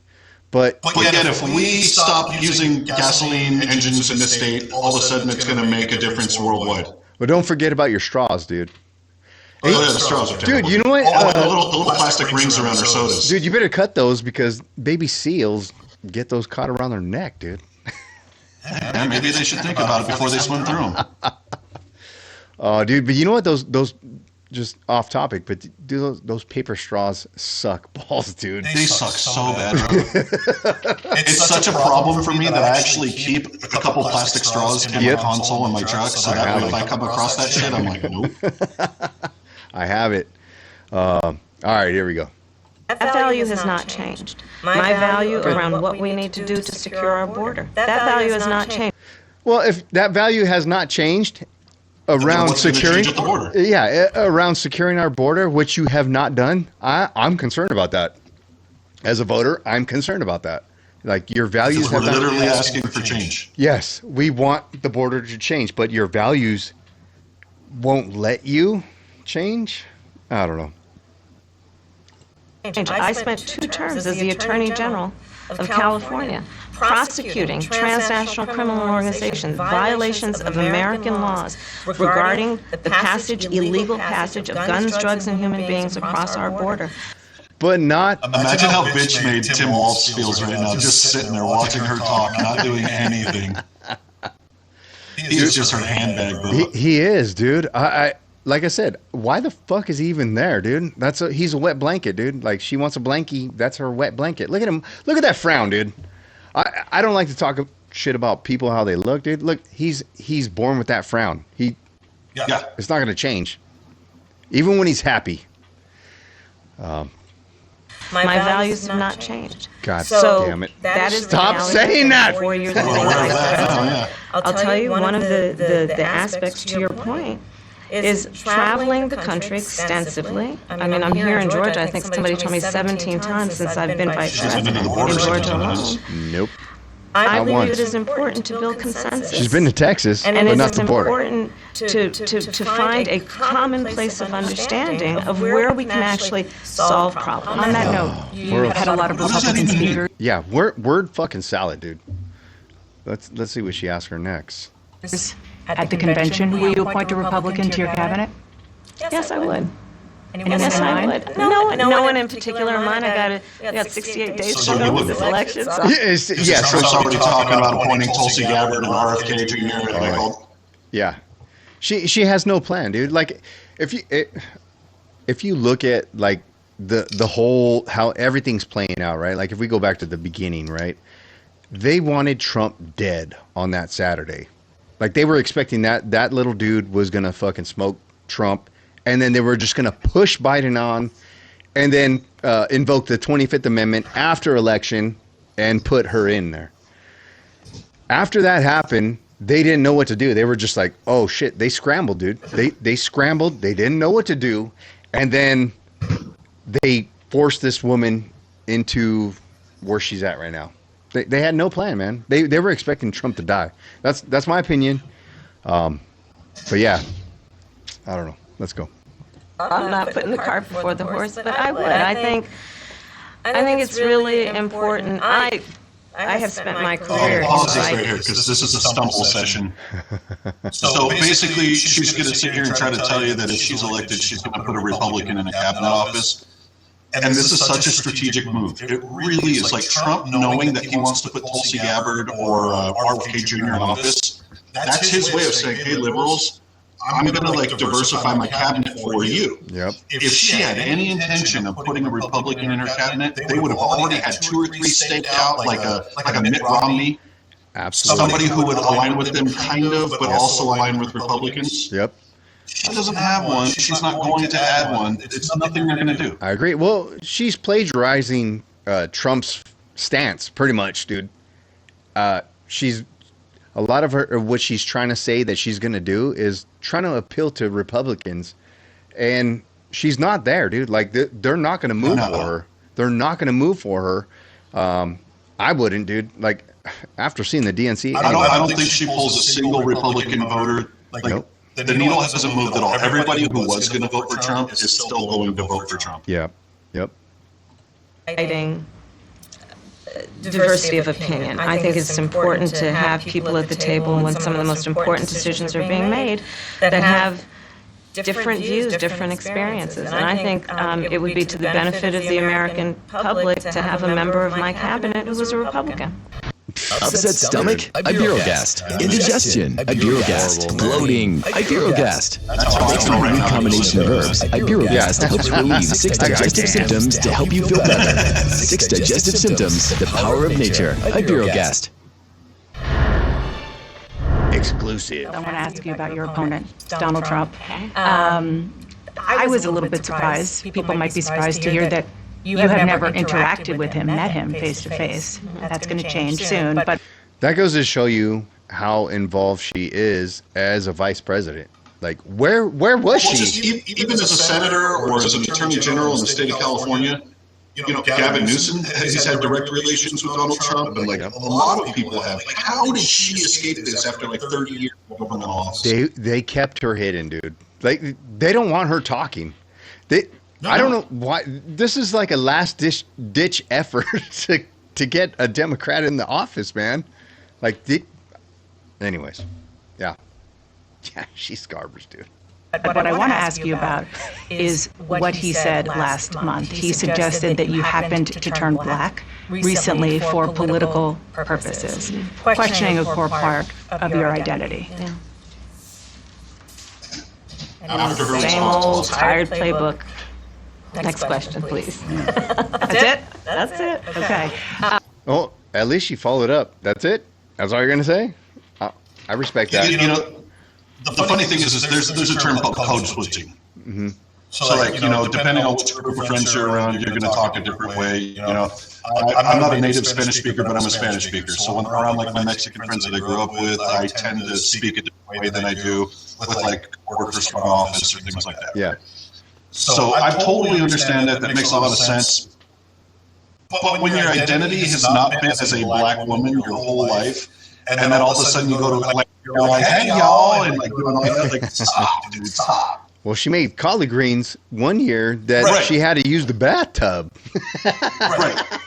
I mean, like, that's the kind of thing where it's like, dude, like, so I was the only white kid in my neighborhood growing up, but I don't talk about like my struggles making menudo on Sunday mornings. Right. Like, just stop. Yeah, I get it, dude. I get it. And I don't think Trump should have said what he said at the NJ. No, it was stupid. Yeah, it was dumb, dude. But again, dude, like when I go back to it, I don't care what somebody says about somebody. I got thick skin, and you should have too, right? I care about what they're doing for me and the economy. Bottom line, right? So that's what I always go back to. Let's see, and she ain't doing nothing for me. She hasn't said anything that would make me want to vote for her. Not yet. Let's talk about some foreign policy issues that would Don't be talk on about your it. plate if you talk become about it. commander-in-chief. President Biden has tried unsuccessfully to end the war between Israel and Hamas in Gaza. He's been doing That's because I don't think they understand what the hell he's talking about. Well, that and like they realize that the guy just has no control and no power, and nobody gives a fuck what he thinks. Zero. doing it for months and months along with you. Would you do anything differently? For example, would you withhold some U.S. weapons shipments to Israel? That's what a lot of people on the progressive left want you to do. Let me be very clear. I'm unequivocal. Better be very clear. And unwavering in my commitment to Israel's defense and its ability to defend itself. And that's not going to change. But let's... Israel's defense, and then how it can defend itself, because it needs to defend itself. Because defense and defending itself are two different things. Yeah, because if you go left, right, then you made a choice to go left, and then if you go right, then you made a choice to go right, but then if you come today is to the today middle, and tomorrow is tomorrow. Yeah, but if you come in the middle and you didn't go left or right, you made a choice, dude. F this D. Let's take a step back. October 7, 1,200 people were massacred. Many young people who were simply attending a music festival. Yeah, that's Women were horribly raped. very sad. As I said then, I say today, Israel has a right to defend itself. We would. And how it does so matters. Far too many innocent Palestinians have been killed. And we have got to get a deal done. We were in Doha. We have to get a deal done. This war must end, and we must... We're in Doha. That is... Doha is the capital of Qatar. I was gonna say, dude, That's not what the Palestine. fuck? That's not Israel. Like, I was what is at Camp Doha. One of the Emirates have to do with Israel and Hamas. I was in Doha, Camp Doha. I've been there. Why would anybody in that part of the world, right? If she became commander in chief, why would they respect her? Do you think they would? Do you think they would? Do you think they would listen to her for a ceasefire or anything of that nature? What do you think? Well, the thing is that she's just an extension of the existing Biden regime, right? So, like, they don't respect him currently. They're not going to respect her. No. And it's not because she's a woman or because she's a black woman. Or I don't know. It's just simply because she's weak in policy. Yeah. But my opinion, I think it would be all of those things that you just said, and because she's a woman, dude. I think it would be. I'm not being sexist. I'm saying the view from other countries, right? Like, that's not how we do business here, right? I believe Yeah, but if they take that into consideration, there's also the concept of, like, she's going to be so afraid to piss off her voting base that she wouldn't be willing to send troops or do something, right? Yeah. Whereas Trump is a lame duck, right? Like, if he gets elected, he's got 4 years, that's it, and then he's gone after that. So he doesn't give a fuck. He'll do that. If he says, I'm going to stand up to you, he's going to stand up to you because he doesn't worry about re-election. Yep. For her, she's got to pander. So she's never going to be respected if she's going to pander to a political base. I agree, dude. Didn't think about that. About getting the hostages out. I've met with the families of the American hostages. Oh, the 6 that were just murdered? No, there was 1 American hostage and then 5 others, and they were just murdered the other day, by the way. This was pre-taped probably on Monday of last week and then aired on Thursday. Yeah, they were murdered. They were killed, 6 of them. Yeah, way to go. Awesome. Get the hostages out. Let's get the ceasefire done. But no change in policy in terms of arms and so forth. No, we have to get a deal done. Dana, we have to get a deal done. When you I'm not going to tell you we look have a at deal, but we have to get one done. the significance of this to the families, to the people who are living in that region. Don't you guys hear? Bingo word. Yeah. A deal is not only the right thing to do to end this war, but will unlock so much of what must happen next. I remain committed, since I've been on October 8, to what we must do to work toward a two-state solution, where Israel is secure. Did she just say what happened on October 8th? Yeah, it sounded. She did say October 8th. I don't know if she said what happened on October 8th or if she said, like, since October 8th. Oh, okay. That's worth a rewind. Yeah. A two-state solution, where Israel is secure, and in equal measure, the Palestinians have security and self-determination and dignity. Oh. Llegaron los ahorros de Labor Day a The Home Depot. Conocedores innovadores. Home Damn, Depot. they did it in Spanish. That's racist. Yeah, it is, dude. I don't give a. Oh, man, this is fun so far, dude. I like this. Oh, yeah. Governor Here's Walz, part 3. the country is just starting to get to know you. I want to ask you a question about how you've described your service in the National Guard. You said that you carried weapons in war, but you have never deployed actually in a war zone. A campaign official said that you misspoke. Did you? Well, first of all, I'm incredibly proud. I've done 24 years of wearing the uniform of this country. Let me stop right there. Like, I appreciate his service, right? I would never, like, down talk another veteran. I don't even care if they're in Chair Force, dude, or the Coasties. Like, thank you for your service. That's a sacrifice, right? My big issue here is the whole, like, command sergeant major thing. I don't care about the deployments and all the rest of that shit. It's Right. just it's the characterization of his rank and his billet, Right. and it wasn't true. Right. So he did promote, or he was frocked, rather. He was frocked to E9. Yeah. He was a command sergeant major frocked, but he didn't complete, like, his wartime college and the other things that they required. And because of that, when he retired, he was demoted to E8. So he's a retired master sergeant, not a command sergeant major, even though he's walking around with coins like this that say command sergeant major, and he's handing them out to people talking about his service. That's the issue I have. Yeah. Yeah, and not only that, but he also was a teacher during this time too, right? So, like, how committed are you to your country? Anyways. Yeah, let's hear his explanation. Proud of my service in a public school classroom, whether it's Congress or the governor. In a public school My classroom, record everyone speaks for else itself, knows but I think people are coming to get to know me. I speak like they do. I speak candidly. I wear my emotions on my sleeves, and I speak especially passionately about our children being shot in schools and around guns. What about the tampons, Tim? What about the tampons in the boys' bathroom? He put them in there. What did that have to do with anything that they asked him about with his military service? Yeah, nothing. His wife told she's a grammar school teacher, and she told me that he didn't use proper grammar. Like, can we rewind that a little Yeah, bit and let's just go back to her question so that way we can hear her say, like, so here's some issues with your service. They do. What do you have to say about I that? speak candidly. I wear my governor. Well, first of all, I'm incredibly proud. I've done 24 years of wearing the uniform of this country. Equally proud of my service in a public school classroom, whether it's Congress or Oh, the wait. governor. Oh, so he's proud of his service in a school classroom, but not for the American people, right? Did he misspeak again? He didn't say anything about his. Anyway. My record speaks for itself, but I think people are coming to get to know me. I speak like they do. I speak candidly. I wear my emotions on my sleeves, and I speak especially passionately about our children being shot in schools and around guns. So I think people know me. They know who I am. They know where my heart is, and again, my record has been out there. Nobody knows you around here, bro. Your name ain't ringing any bells.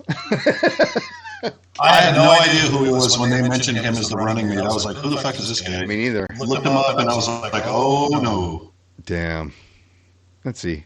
For over 40 years to speak for itself. And the idea that you said that you were in war.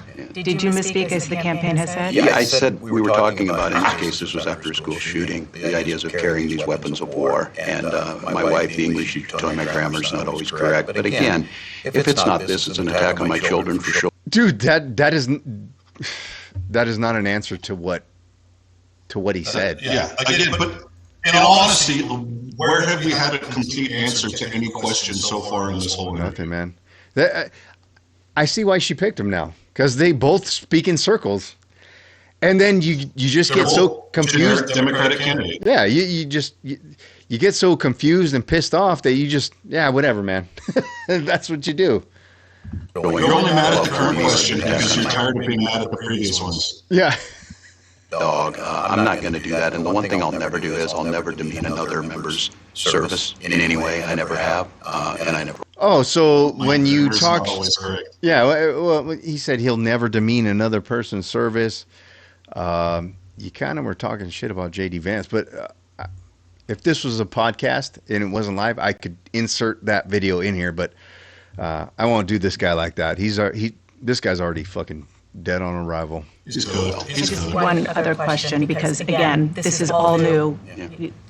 This was not however many days ago, this was not. Oh yeah, this is all new to you guys. So you know what, Kamala, this is new to you, so we forgive you. And you know what, Tim, you've been a governor of a state for so many years, but this is all new, right? So we excuse you guys from all the mistakes you've made and the shit that you say. Right, and on top of that, you never had access to any of these questions before we actually did this interview. Yeah. Of course.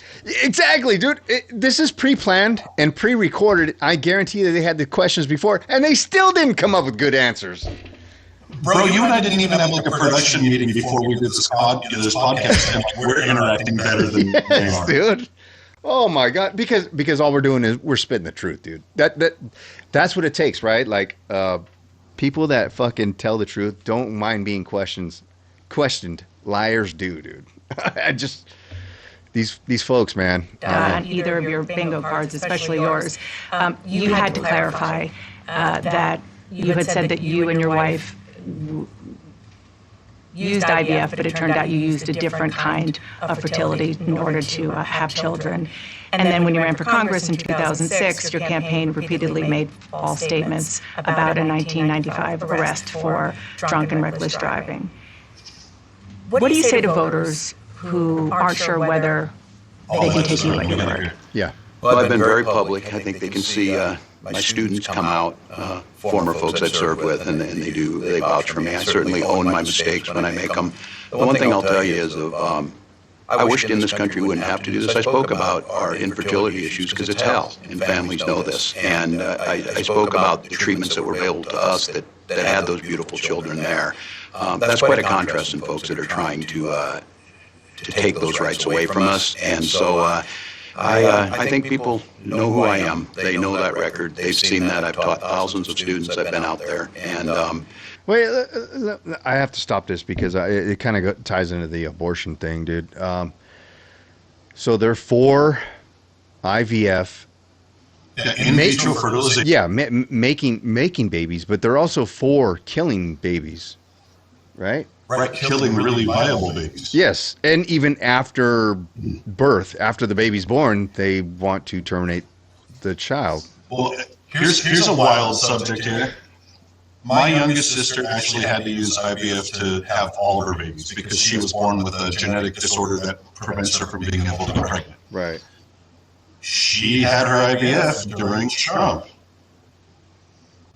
and has a very wonderful child that she loves very much.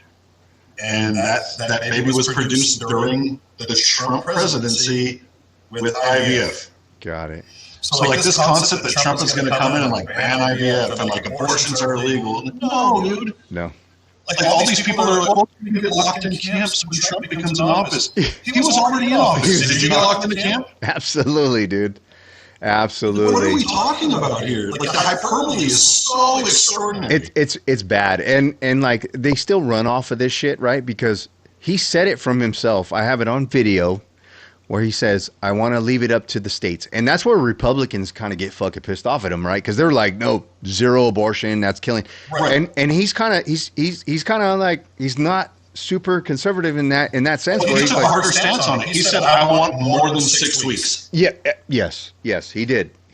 But he also said, "I want more than 6 weeks for a woman to be able to have an abortion." Or if it's incest, rape, or it's gonna hurt the mother, right? Like those to me, that seems fine, right? But those are no-brainers. If you're using that as a birth control, yeah, no, dude. Sorry, take some fucking responsibility and accountability for yourself, dude. Like, but bottom line is like these folks make me laugh because they're like, oh, we care about IVF and we want babies to be born, but hey, we'll also kill babies. We have a bus right outside our Democratic National Convention. Like the fucking coat hanger express, dude. Right outside. And that's kind of like what bothers me about them is like they don't take any stance. So where do they stand, man? Like, okay, well, conservatives want this, so I'm gonna flow with that, or Democrats want this, so I'm gonna go flow with that. Like, I need somebody that I want to vote for that has certain views. I might not agree with all of those views at all, right? I might agree with most of them, the things that affect me and my family. And I might not agree with the rest of them, but that's what I need. I need somebody to take a strong stance on something, right? No matter what you do, make a decision. That's how I am. And Not live just up to it. yeah, because then guess what? There's accountability that comes into that, right? Like because then it's not just talk. You're not just saying things to get a vote, and then you don't act on it. Because then people can hold you accountable. Like if Trump says, "I'm going to stop the war in Israel, right? I'm going to have a sit down with these folks," and he doesn't deliver, man, fuck that dude then, right? Like now I can be mad at this guy because he didn't deliver on what I said. But everything that this man has said in his 4 years that he was our president, he delivered on, in my opinion, right? Things that affected me. Like I said, that's how I vote. I vote with what is best for me and my family. What do you think, man? 100%, absolutely. You know, like I said, like people are starting to vote with their wallets because that's where it hits people the hardest. Yep. You know, and you're starting to see that policy and all these other things that Democrats think matter, they're not as important. They aren't. You know, when you can't afford groceries, when you can't afford a car, when you can't afford a house, you're not really giving a crap about like, you know, the alphabet mafia and in vitro fertilization and, you know, all the rest of it. Yep. So yeah, you're right. Like this is a softball interview. Like these are what the questions they're asking them are to cater to their party. That's how I feel. So, all right, let's keep going, dude. I didn't mean to go on that rant, but that felt good. Yeah, all good. I won't apologize for speaking passionately, whether it's guns in schools or protecting of reproductive rights. The contrast could not be clearer between what we're running against. The vice president's position on this has been clear. And I think most Americans get it if you've been through that. I don't think they're cutting hairs on IVF or IUI. I think what they're cutting hairs on is an abortion ban and the ability to be able to deny families the chance to have a beautiful child. Trump already said he wasn't going to do a national. President Harris, you were. That's kind of where I'm like confused at, dude. like he said, I'm not going to do it. It's up to the states, and I'm going to let them decide. Yep. Dude, can you give me 5 seconds, dude? I have to go pee so bad. Yeah, you do. All right, hold on.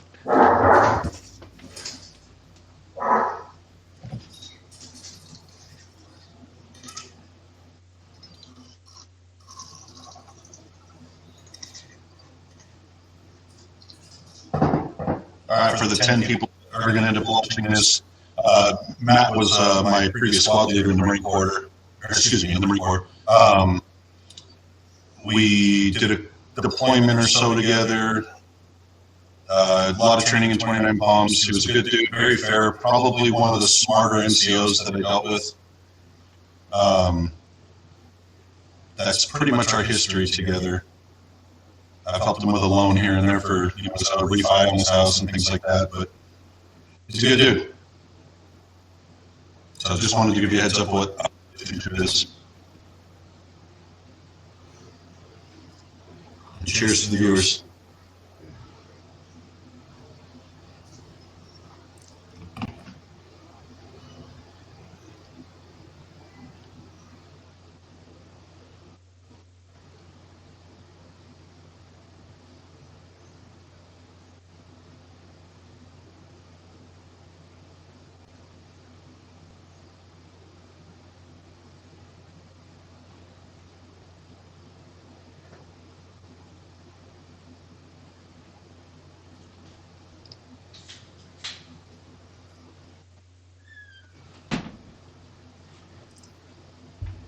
Oh yeah.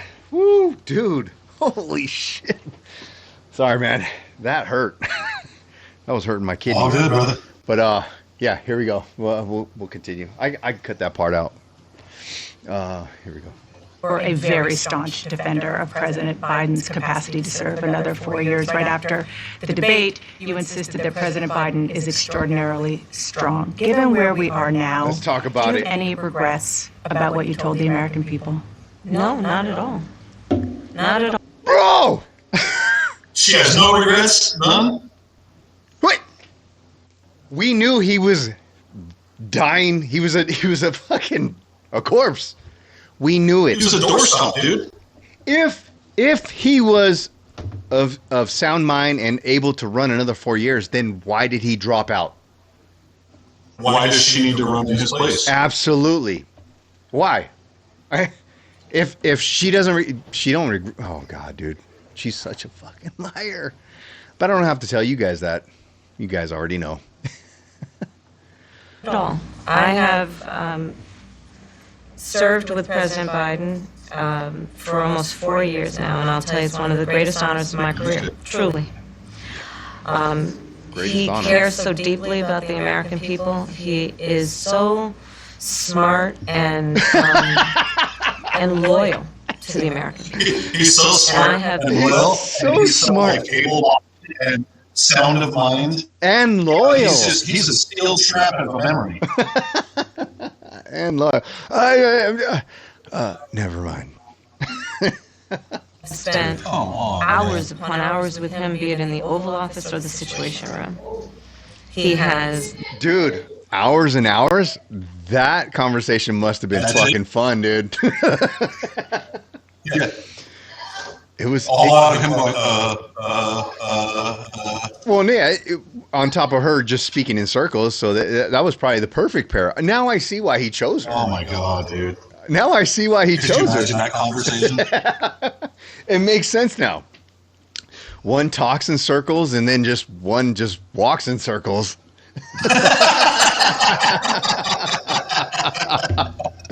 Oh, dude. All right. Oh, let's run it, man. The intelligence, the commitment, and the judgment and disposition that I think the American people rightly deserve in their fancy president. word. By contrast, the former president has I'm none of sold. that. I'm And voting so, Democrat. One, I am so proud to have served as vice president to Joe Biden. And two, I am so proud to be running with Tim Walz for president of the United States and to bring America what I believe the American people deserve, which is a new way forward, and turn the page on the last decade. Pause this shit. Pause it. A new way forward, but we're going to use all the same policies that Biden had for the last 3.5 years that have failed the American public. Yep, absolutely.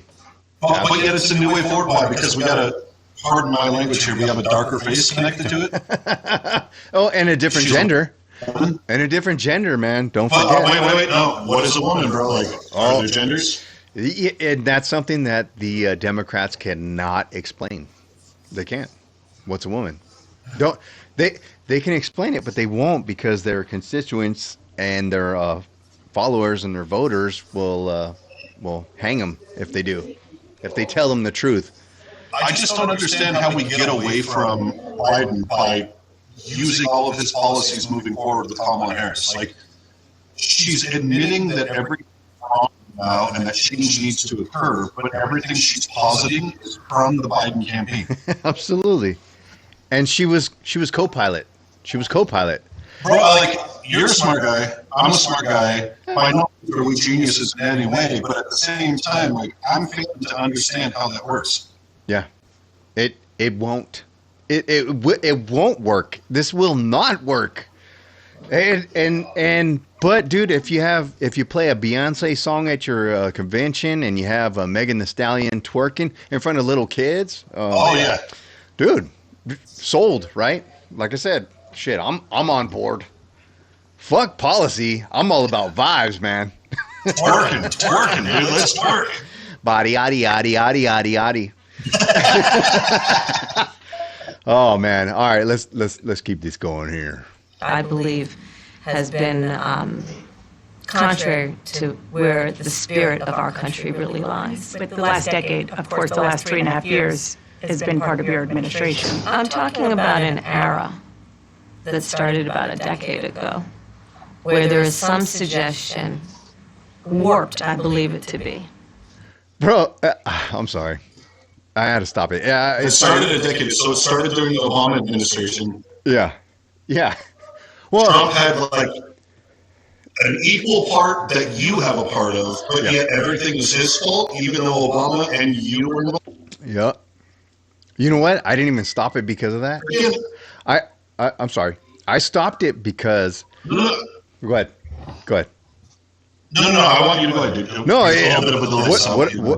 what I'm gonna say is something stupid. It's just like I'm listening to her talk, and I'm just like, she sounds like a drunk woman trying to get out of a DUI when talking to the CHP. She's just saying words. What? Watch. Let's see.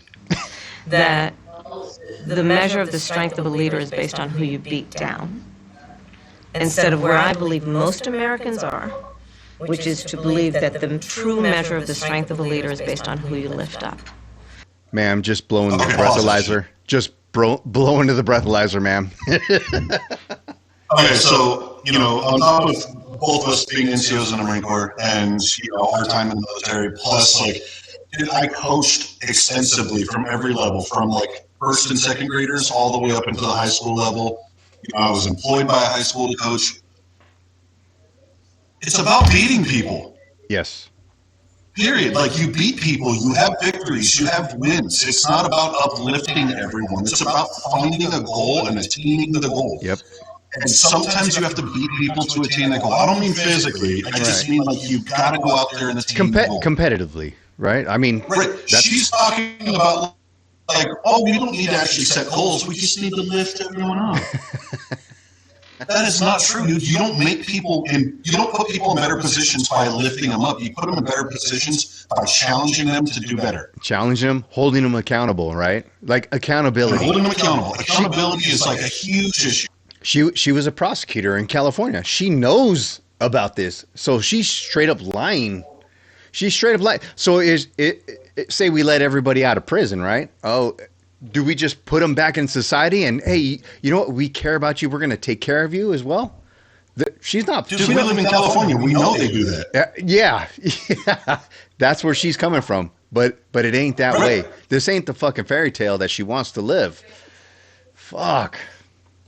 That's we're a low-trust society, dude. Yeah. As much as any other detail that we could discuss in this election. Because we haven't had a chance to talk, I'm just curious, staying on President Biden, when he called you and said he was pulling out of the race, what was that like? And did he offer to endorse you right away? Bring it, or did you bitch. ask for it? It was a Sunday, so here, I'll give you a little too much information. Go for it. There's no I was going to invoke the 25th Amendment on him. And then, he caught word, and then he called me. such thing. My family was staying with us, and including my baby nieces. Here's the part where she's trying to be relatable to all Americans, right? She's a childless cat lady. Sorry. She is. Well, she's got that one weird daughter thing. Yeah, it looks that her daughter or her stepdaughter or whatever looks like a Trump shooter, dude. Anyways, Right. but no judgment. But here's this. I judge. Yeah. This is the part where she's trying to be relatable to folks everywhere and say, "Oh, I'm a family woman, and oh, I'm big auntie, and my baby nieces." Let's watch this disastrous portrayal of being personable, being a family person. She doesn't give a shit about babies, dude. No. And we had just had pancakes and, Auntie, can I have more bacon? Yes, I'll make you more bacon. And then we were sitting down to... Wait a minute. What about the collard greens, huh? What about Let's hear about those bathtub collard greens. You making pancakes and bacon? Oh, dude, she's Robert Downey Jr. Anyways, all right, let's go. You people. You people. What do you mean by you people? to do a puzzle. Oh. And the phone rang, and it was Joe Biden. And he told me what he had decided to do. And Thanks, I asked him, Nancy. "Are you sure?" Nancy Pelosi. And he said yes. Oh, shit. And She pushed that for sure. Chuck Schumer. Llegaron los ahorros de Labor Day a The Home Depot. Con lanzadores innovadores. Los I'm jimadores. tripping that commercial's in Spanish two different Yeah. times, dude. This thing listens to me too much. Yeah, it's so wild to me that people just actually believe this stuff. Like she's just sitting at home cooking and all that, and all of a sudden Joe called her. Absolutely. I mean, It's never happened that way. she's probably sitting back with a glass or a big old jug of wine. Big old mimosa, dude. Yeah. Yeah. Mimosa that morning. Like, good. Oh, babies. Fuck, dude. Let's see. learned about it. And what about the endorsement? Did you ask for it? he was very clear that he was going to support me. So when he called to tell you, he said, I'm pulling out of the He race. had no other choice. Well, my first thought was not about me, to be honest with you. My first thought was about he had him, to leave. Yeah. to be honest. To be honest, I think thanks for history being is honest gonna for this show one the thing. number Let's of be clear, people to be who joined the honest. presidency. I think history is going to show that in so many ways it was transformative.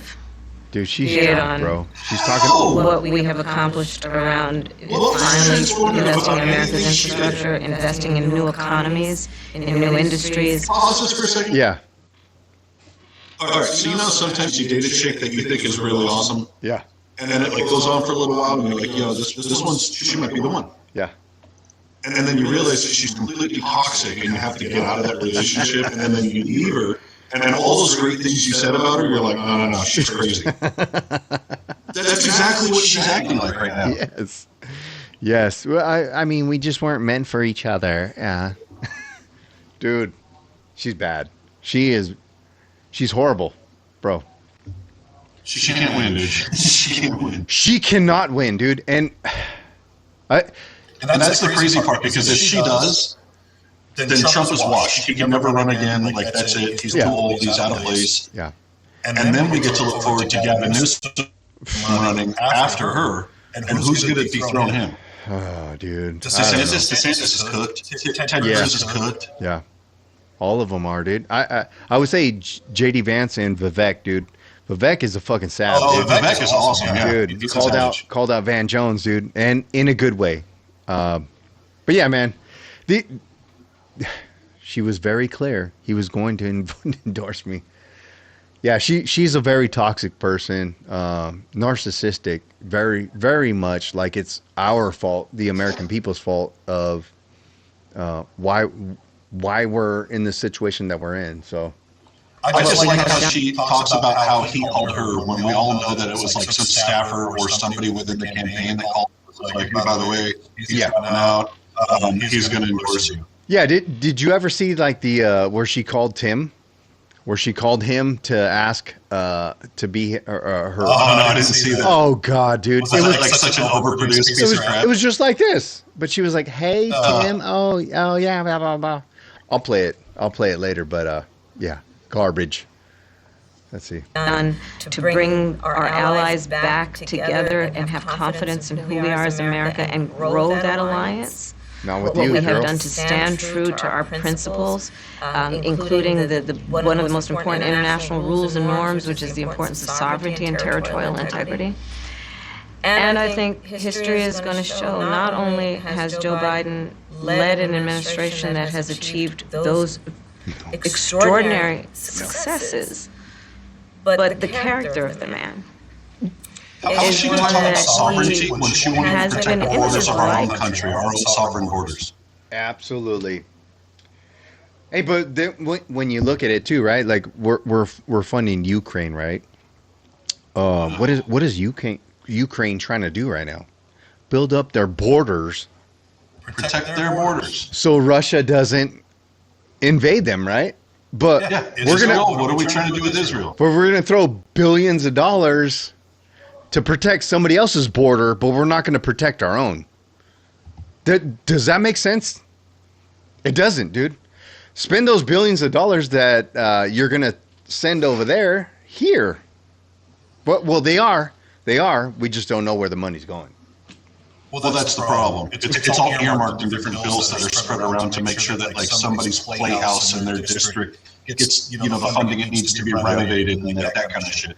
Dude, that's why I'm not voting for this woman. But let's keep going. And career, including as a president, quite selfless and puts the American people first. I just have to ask Okay, you both China about Joe. two standout moments. Wait. See, look. Okay. So That was a huge cut and edit. We Thank didn't, you. like, get to the rest of it. Thank you. Exactly. That's what they did. Because she probably said some stupid shit, Some stupid shit. like normal. But yeah. Okay. I wasn't the only one that noticed that. Aside, of course, from the addresses that you both gave, but standout moments that were perhaps unexpected during the convention. You mentioned one of them, Governor. A moment that you shared, that the world shared with your son, Gus, You were speaking. The camera caught him. Kyle Rittenhouse, Bo. Saying, "That's my dad." I can't even talk on it. Yeah, I don't know. Sorry, dude. That shit's funny. I'm gonna laugh at this kid. Dude, I don't want to because I feel like that's out of bounds because it's kids, right? But like at the same time, they shit on all of Trump's kids. They shit on Barron, dude. He was younger than Gus, and they shit all over Barron, right? I'm not saying I'm above that, right? Because, dude, sometimes, I'm gonna be real, bro. Here we go. I'm gonna be real. Sometimes when I'm scrolling Facebook and my friends like post their kids, right? Not saying you. Oh, they're ugly ass kids? Bro, all I see is Schmeagol, Gollum, whatever. So they're like, first day of school, and I'm like, first day at the zoo. And here's the thing. If I put my kids out there, I'm expecting that, right? Like when I post my babies, I'm expecting somebody to be like, oh, god damn. Like, I know what comes along with social media, right? But you're putting this kid at the forefront, and I think they're doing this to get like a sympathy vote. They're looking for folks to like sympathize how much Tim Walz loves his son and how much his son loves him. What do you think? Yeah, I mean, I don't disagree with that, but at the same time, like, it's just so fucking cringy, dude. It's cringy. Yeah. Like, my son's going to turn 23 in just a couple weeks here. Mm-hmm. And he still lives at home with me. He's getting ready to go to academy. Like, things are lined up for him. It's going to work out well. And I love my kid to death. Right. Love him to death. The apple of my eye, dude. I would never allow him to be on camera like this. Absolutely. Because I wouldn't want people being like, look at that fucking Mongo-ass looking kid. Yeah. And you make the decision. Yep. We're not talking shit about Walz's kid, Gus. We're not talking shit about him, okay? If you guys are watching, we're not talking shit about him. We're saying that he's being a pawn in this political race. That's just being used for clicks. That's all it is. It's like, oh, and the only reason I said he looked like Kyle Rittenhouse because he did. Like when Kyle does look like Kyle Rittenhouse. He does, dude. And when he was crying Kyle Rittenhouse. Yes, when he was on the stand saying, "Oh, I shot him," dude. That looks exactly like him. I'm calling a spade, bro. That's not racist. I can say spade. No. That's an actual card symbol, whatever. Hey, we played spades in the Marine Corps. Yes, we did. All right, let's see what he has to say. Coach Walz, man. Everybody calls him Coach Walz. Let's see, Coach. You know what? I got to go into his background of being a coach, by the way. What he said. Anyways, we'll cover that later. I don't know, as a father, I could have ever imagined that. I'm grateful for so many reasons to be on this ticket, but that moment, to understand what was really important, to have my son feel a sense of pride in me. Is his son autistic? Is he? Is he? I don't know. Dude. I don't know. A lot of clapping. I'm just asking. He kind of seemed like it. There's a little bit of telltales. Okay. No, not putting that out. Folks, I'm not saying that his son's autistic. I just noticed some... Apparently he's neurodivergent. Oh, so he identifies as neurodivergent. Doesn't mean he is, but he... Anyways. They're not saying, let's see here, it's a teenager's secret power lies in his neurodivergence. The teen lives with ADHD and anxiety disorder. There it is. And nonverbal learning disorder. So basically everyone in the 3rd platoon. Yeah. Everybody I've ever served with. Yeah, every Marine I've ever served with. Yeah, myself included. Gus. Y'all Gus. We're all Gus's, dude. Everybody's Gus. Gus. Take the bus to go see Gus. All right. Yeah. Oh, shit. Oh, man. Okay. So I wasn't wrong. There is some kind of ADHD thing. See? Look. Simple observation of a person, right? I'm not saying that's what he is. You looked it up and There's something a Hey, little. man, you got a lot of experience working with mentally disabled people, being an NCO in the Marine Corps. Yeah, being a sergeant in the Marines. Yeah. Oh, absolutely. Dude. All I did was work with special people. Hey, dude, it's like something about Mary, right? Matt, what's his name? I forgot his name. Not Matt. Yeah, it's Matt. What's the dude? Ben Stiller. No, the fuck Ben Stiller, by the way. No, what's Fuck him. Matt? Fuck, his brother was on Platoon. Anyways, but yeah, he has that line. He's like, "Oh, so you work with special people?" He's like, "Yeah, I work with retards." We got this one guy, Mongo, big fucking head. We keep him in the cage. You know what I'm talking about? Where he just got demonetized right now. Yes, I did. But guess what? Ain't nobody paying me anyway, so I don't care. It's free speech. But yeah, let's keep going, dude. Sorry, I'll cut that out. That I was trying to do the right thing, and it was you try and protect your kids. It brings notoriety and things, but it was just such a visceral, emotional moment that I'm grateful I got to experience it, and I'm so proud of him. I'm proud of him. I'm proud of Hope. I'm proud of. See, now as a dad, dude, I don't disagree with what he's saying. Totally agree. Yeah, you know what I mean? Like, hey, dude, I'm not gonna bash him for that, right? So, okay. Nah. Yeah, let's keep going. As dads, like, you can't. I get what he's saying, so I relate. To Kamala, I don't.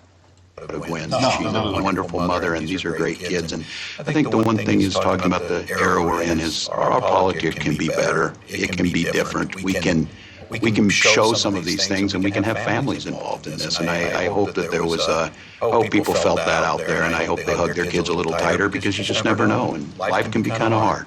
I did. That's a genuine response. I appreciate that. Like, as a dad, I love every bit of that. Like, I love my kid. I love my lady's kids. Yeah. Like, we're all a big family, and I love that. Like, I have no objection to anything you just said there. Hey, you know what? And that's true, dude. Like, being a step parent is probably like one of the toughest things that you can do as being a parent of your own kid, right? Like, Especially if you're an active parent, you'd like to be involved. Yeah. Because you have to manage that fine line of like stepping on the other parent's dick a little bit, and like, Yep. you got to be good about it. Absolutely, man. So, but you know what? I mean, I totally understand what he's saying. I sympathize, you know, but he did put his son out there, man. Like, and I guess maybe he's preparing him for what's going to come if they do. Yeah, if they do get elected, like, he's going to be up there, man. He's going to be out there. People are going to be Yeah, but that statement that he just said was really relatable to, I think, everybody across the board. Yeah, absolutely. Now, again, I'm not going to vote for them, No, but I think that he just made himself relatable to a big voting base that he wouldn't have if he didn't say that. yeah, absolutely, man. And I will go and hug my kids and tell them that I love them and to never vote Democrat. So I'll make sure that I do what he said, because that's very relatable. Like, man, please don't ever become a Democrat. I need that rent paid. But anyways, here we go. And last question, Madam Vice President, the photograph that has gone viral. You were speaking. Not that one of your one. grandnieces that you were just talking about. I thought it was going to be the watching you fight. accept the nomination. You didn't explicitly talk about gender or race in How your does this speech, shit go viral? but it obviously means a lot to a lot of people. It didn't go viral. I never seen that. Viral picture really Never. says it. What does it mean to you? You know, Wait, can you go back? I want to see the photo. Yeah, I'm let's running look, because you know, I believe look. Viral picture really says it. What does it mean to you? Oh wait. you know, I Look But at it that. obviously means a lot to a lot of people, and that You just missed viral it picture really says it. a little earlier. What does it mean to you? Or race in your speech? But it obviously means a lot shit, to a lot sorry. of people. Here we go. Viral. You were speaking, one of your grandnieces that you were just talking about was watching you accept the I've never nomination. seen that photo in You my didn't life. explicitly Never. talk about gender or race in your speech. I mean, but it great obviously photo. means a lot to a Great lot photo. of people. and Horrible that person. viral picture really says it. What does it mean to you? you know, I listen. am running because listening. I believe that I am the best person to do this job at this moment. No, you're not. You don't believe For that. all Americans, regardless of race and gender. Just for the left. I just did a Google search on like Kamala Harris viral pictures, Uh-huh. and none of the pictures that are showing up are that image. That's CNN, dude. None of them. I mean, like, not even close. That's CNN. Oh, wait, I think I found one maybe, but it's from Campaign Asia. Oh my gosh. Nope. No. See, this is where they're just making shit up and they're trying to publicize things to make her seem more relevant. Absolutely. You know, Trump's had so many viral photos ever since like the whole like assassination attempt. And that's what they're Your cover, this, the glass around him. the fight. They're trying to match that. The fight. Absolutely.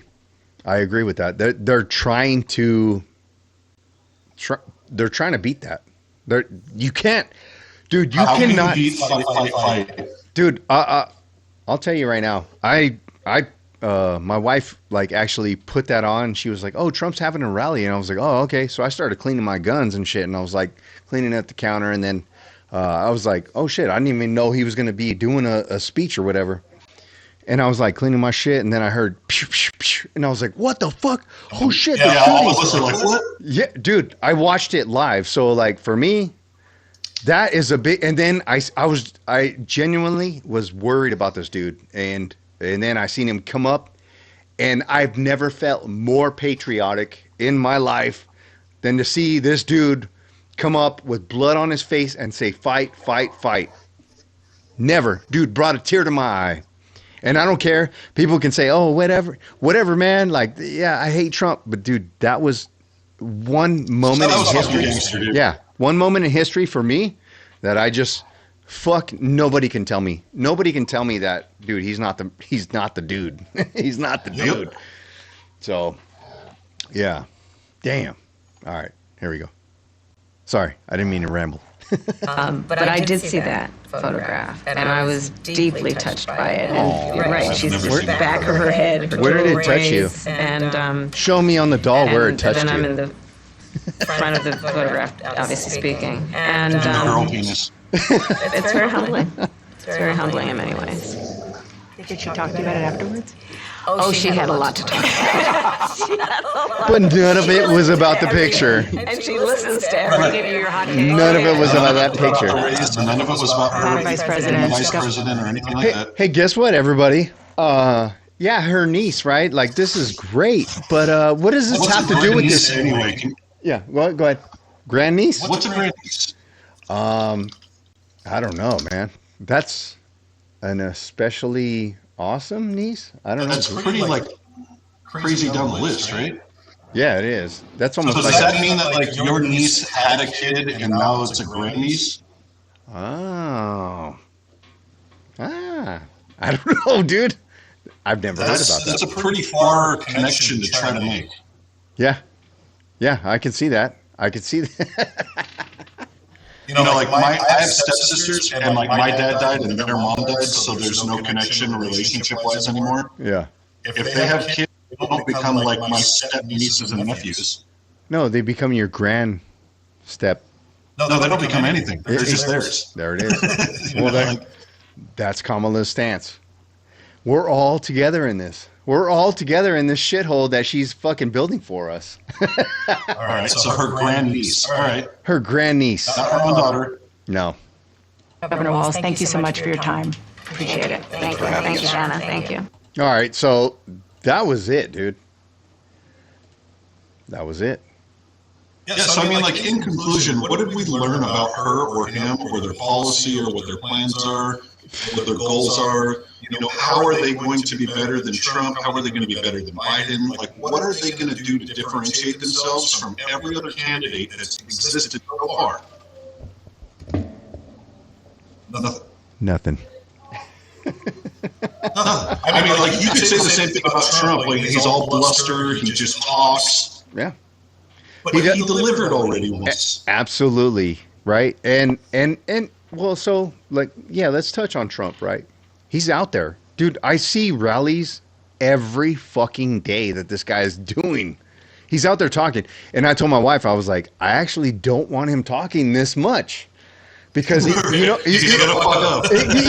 because it's kind of like, well, dude, just slow your roll. Dude, like, you have somebody that's hiding from the media, and then you're just out there just fucking going for it, dude. Like, and the only reason I say that is because not because he's going to say anything wrong. It's because all you're doing is giving that side ammo to give the public shit out of context, like quotes out of context that you're saying. That's my whole thing. Yeah, and I agree with you 100% on that one. But like one of the things that I stand behind is that the Trump voters are Trump voters and the Biden voters are Biden voters. Yeah. Kamala Harris running for office now doesn't move any Trump voters to her side. Nope. Yeah. He's still going to get all his votes. She's still going to get all the Biden votes. Yeah. The thing that we have to worry about moving forward is, like there's a declining population. People aren't having babies. They're not reproducing the same way they used to be. Thankfully, Republicans seem to be having more children than Democrats, which means that that's going to work better in our favor. But at the same time, the school system has become like an indoctrination center, and we have to contend with that. Because they know they're not producing children, so they want to make sure that the children that are already there in that pool, that they can convert to the system they want. And that's the thing that we have to worry about as parents. And we have to raise our children to be like free-thinking children and not just party followers. Absolutely, man. And that's what I worry about, right? Because I want my kids to be thinkers. I want them to be their own folks, man. Because, like, my 4-year-old consumes so much social media. It's like, dude, she talks about so much shit. I'm like, dude, you're already grown up and you're 4 years old. I wasn't even doing that at that time. Well, bro, you don't need a Facebook account or a Twitter account anymore. You just need to go on YouTube. Yeah. It's scary. It's super scary, dude. So I'm worried about that for sure, man. But you know what? Well, I mean, ultimately, you raise your kids with good, with good ethics and good morals, and you do what you can to be a good parent. And right. Exactly. Hopefully, and you're involved. Be involved. Right. And I will, because here's what I will say, right? Kamala was talking about equal outcome. She was talking about equal opportunity, but that's not what she meant. She meant equal outcome. Right. So what I'm going to do is teach my kids that there's equal opportunity for them. And no matter what I say, no matter what, it all depends on what they do to get to where they need to go, right? To be successful in this world. So I want to teach them that, yeah, you have the same opportunities as the kids you go to school with. That's what I've told both of my kids that are older now. Like my daughter, she's going to the Marines, right?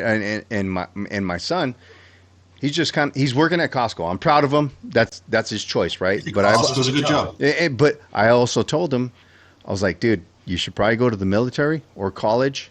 Or a trade school. Only reason being, you are just the same as everybody else getting out of high school, right? You all have the same opportunity.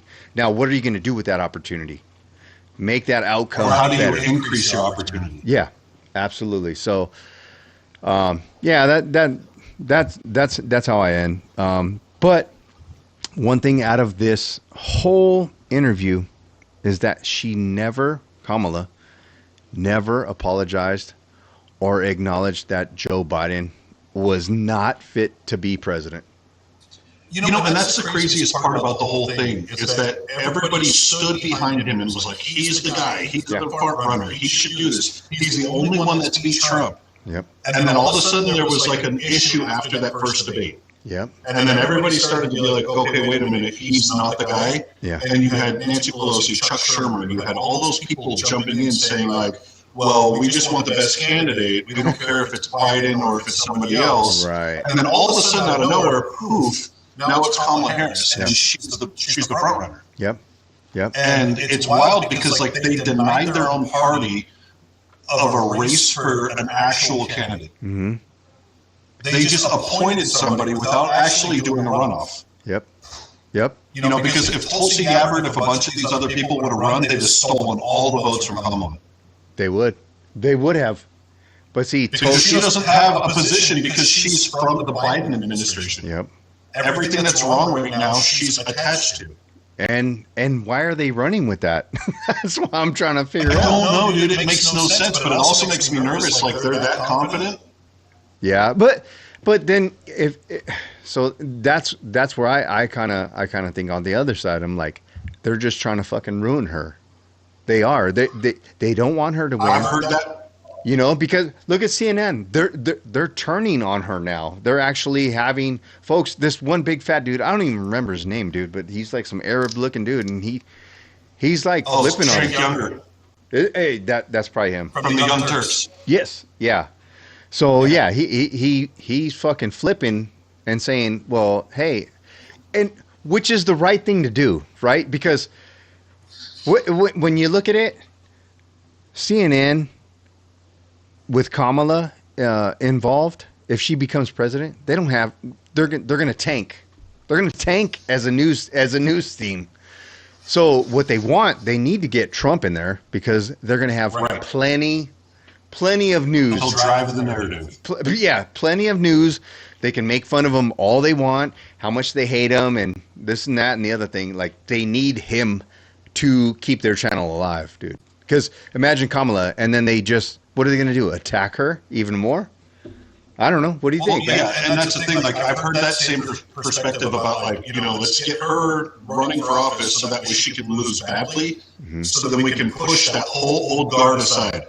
Yeah. Now we're going to bring in the new guard of Democrats, the Gavin Newsoms and the AOCs, the younger crowd. Yeah. And we're going to push them to the front. And they are. Because, like I told you earlier, Trump's he's a lame duck. Yeah, he is. If he wins, he's got 4 years. He's done. He's out. Who else is going to run behind him? Shit, dude. DeSantis is toast.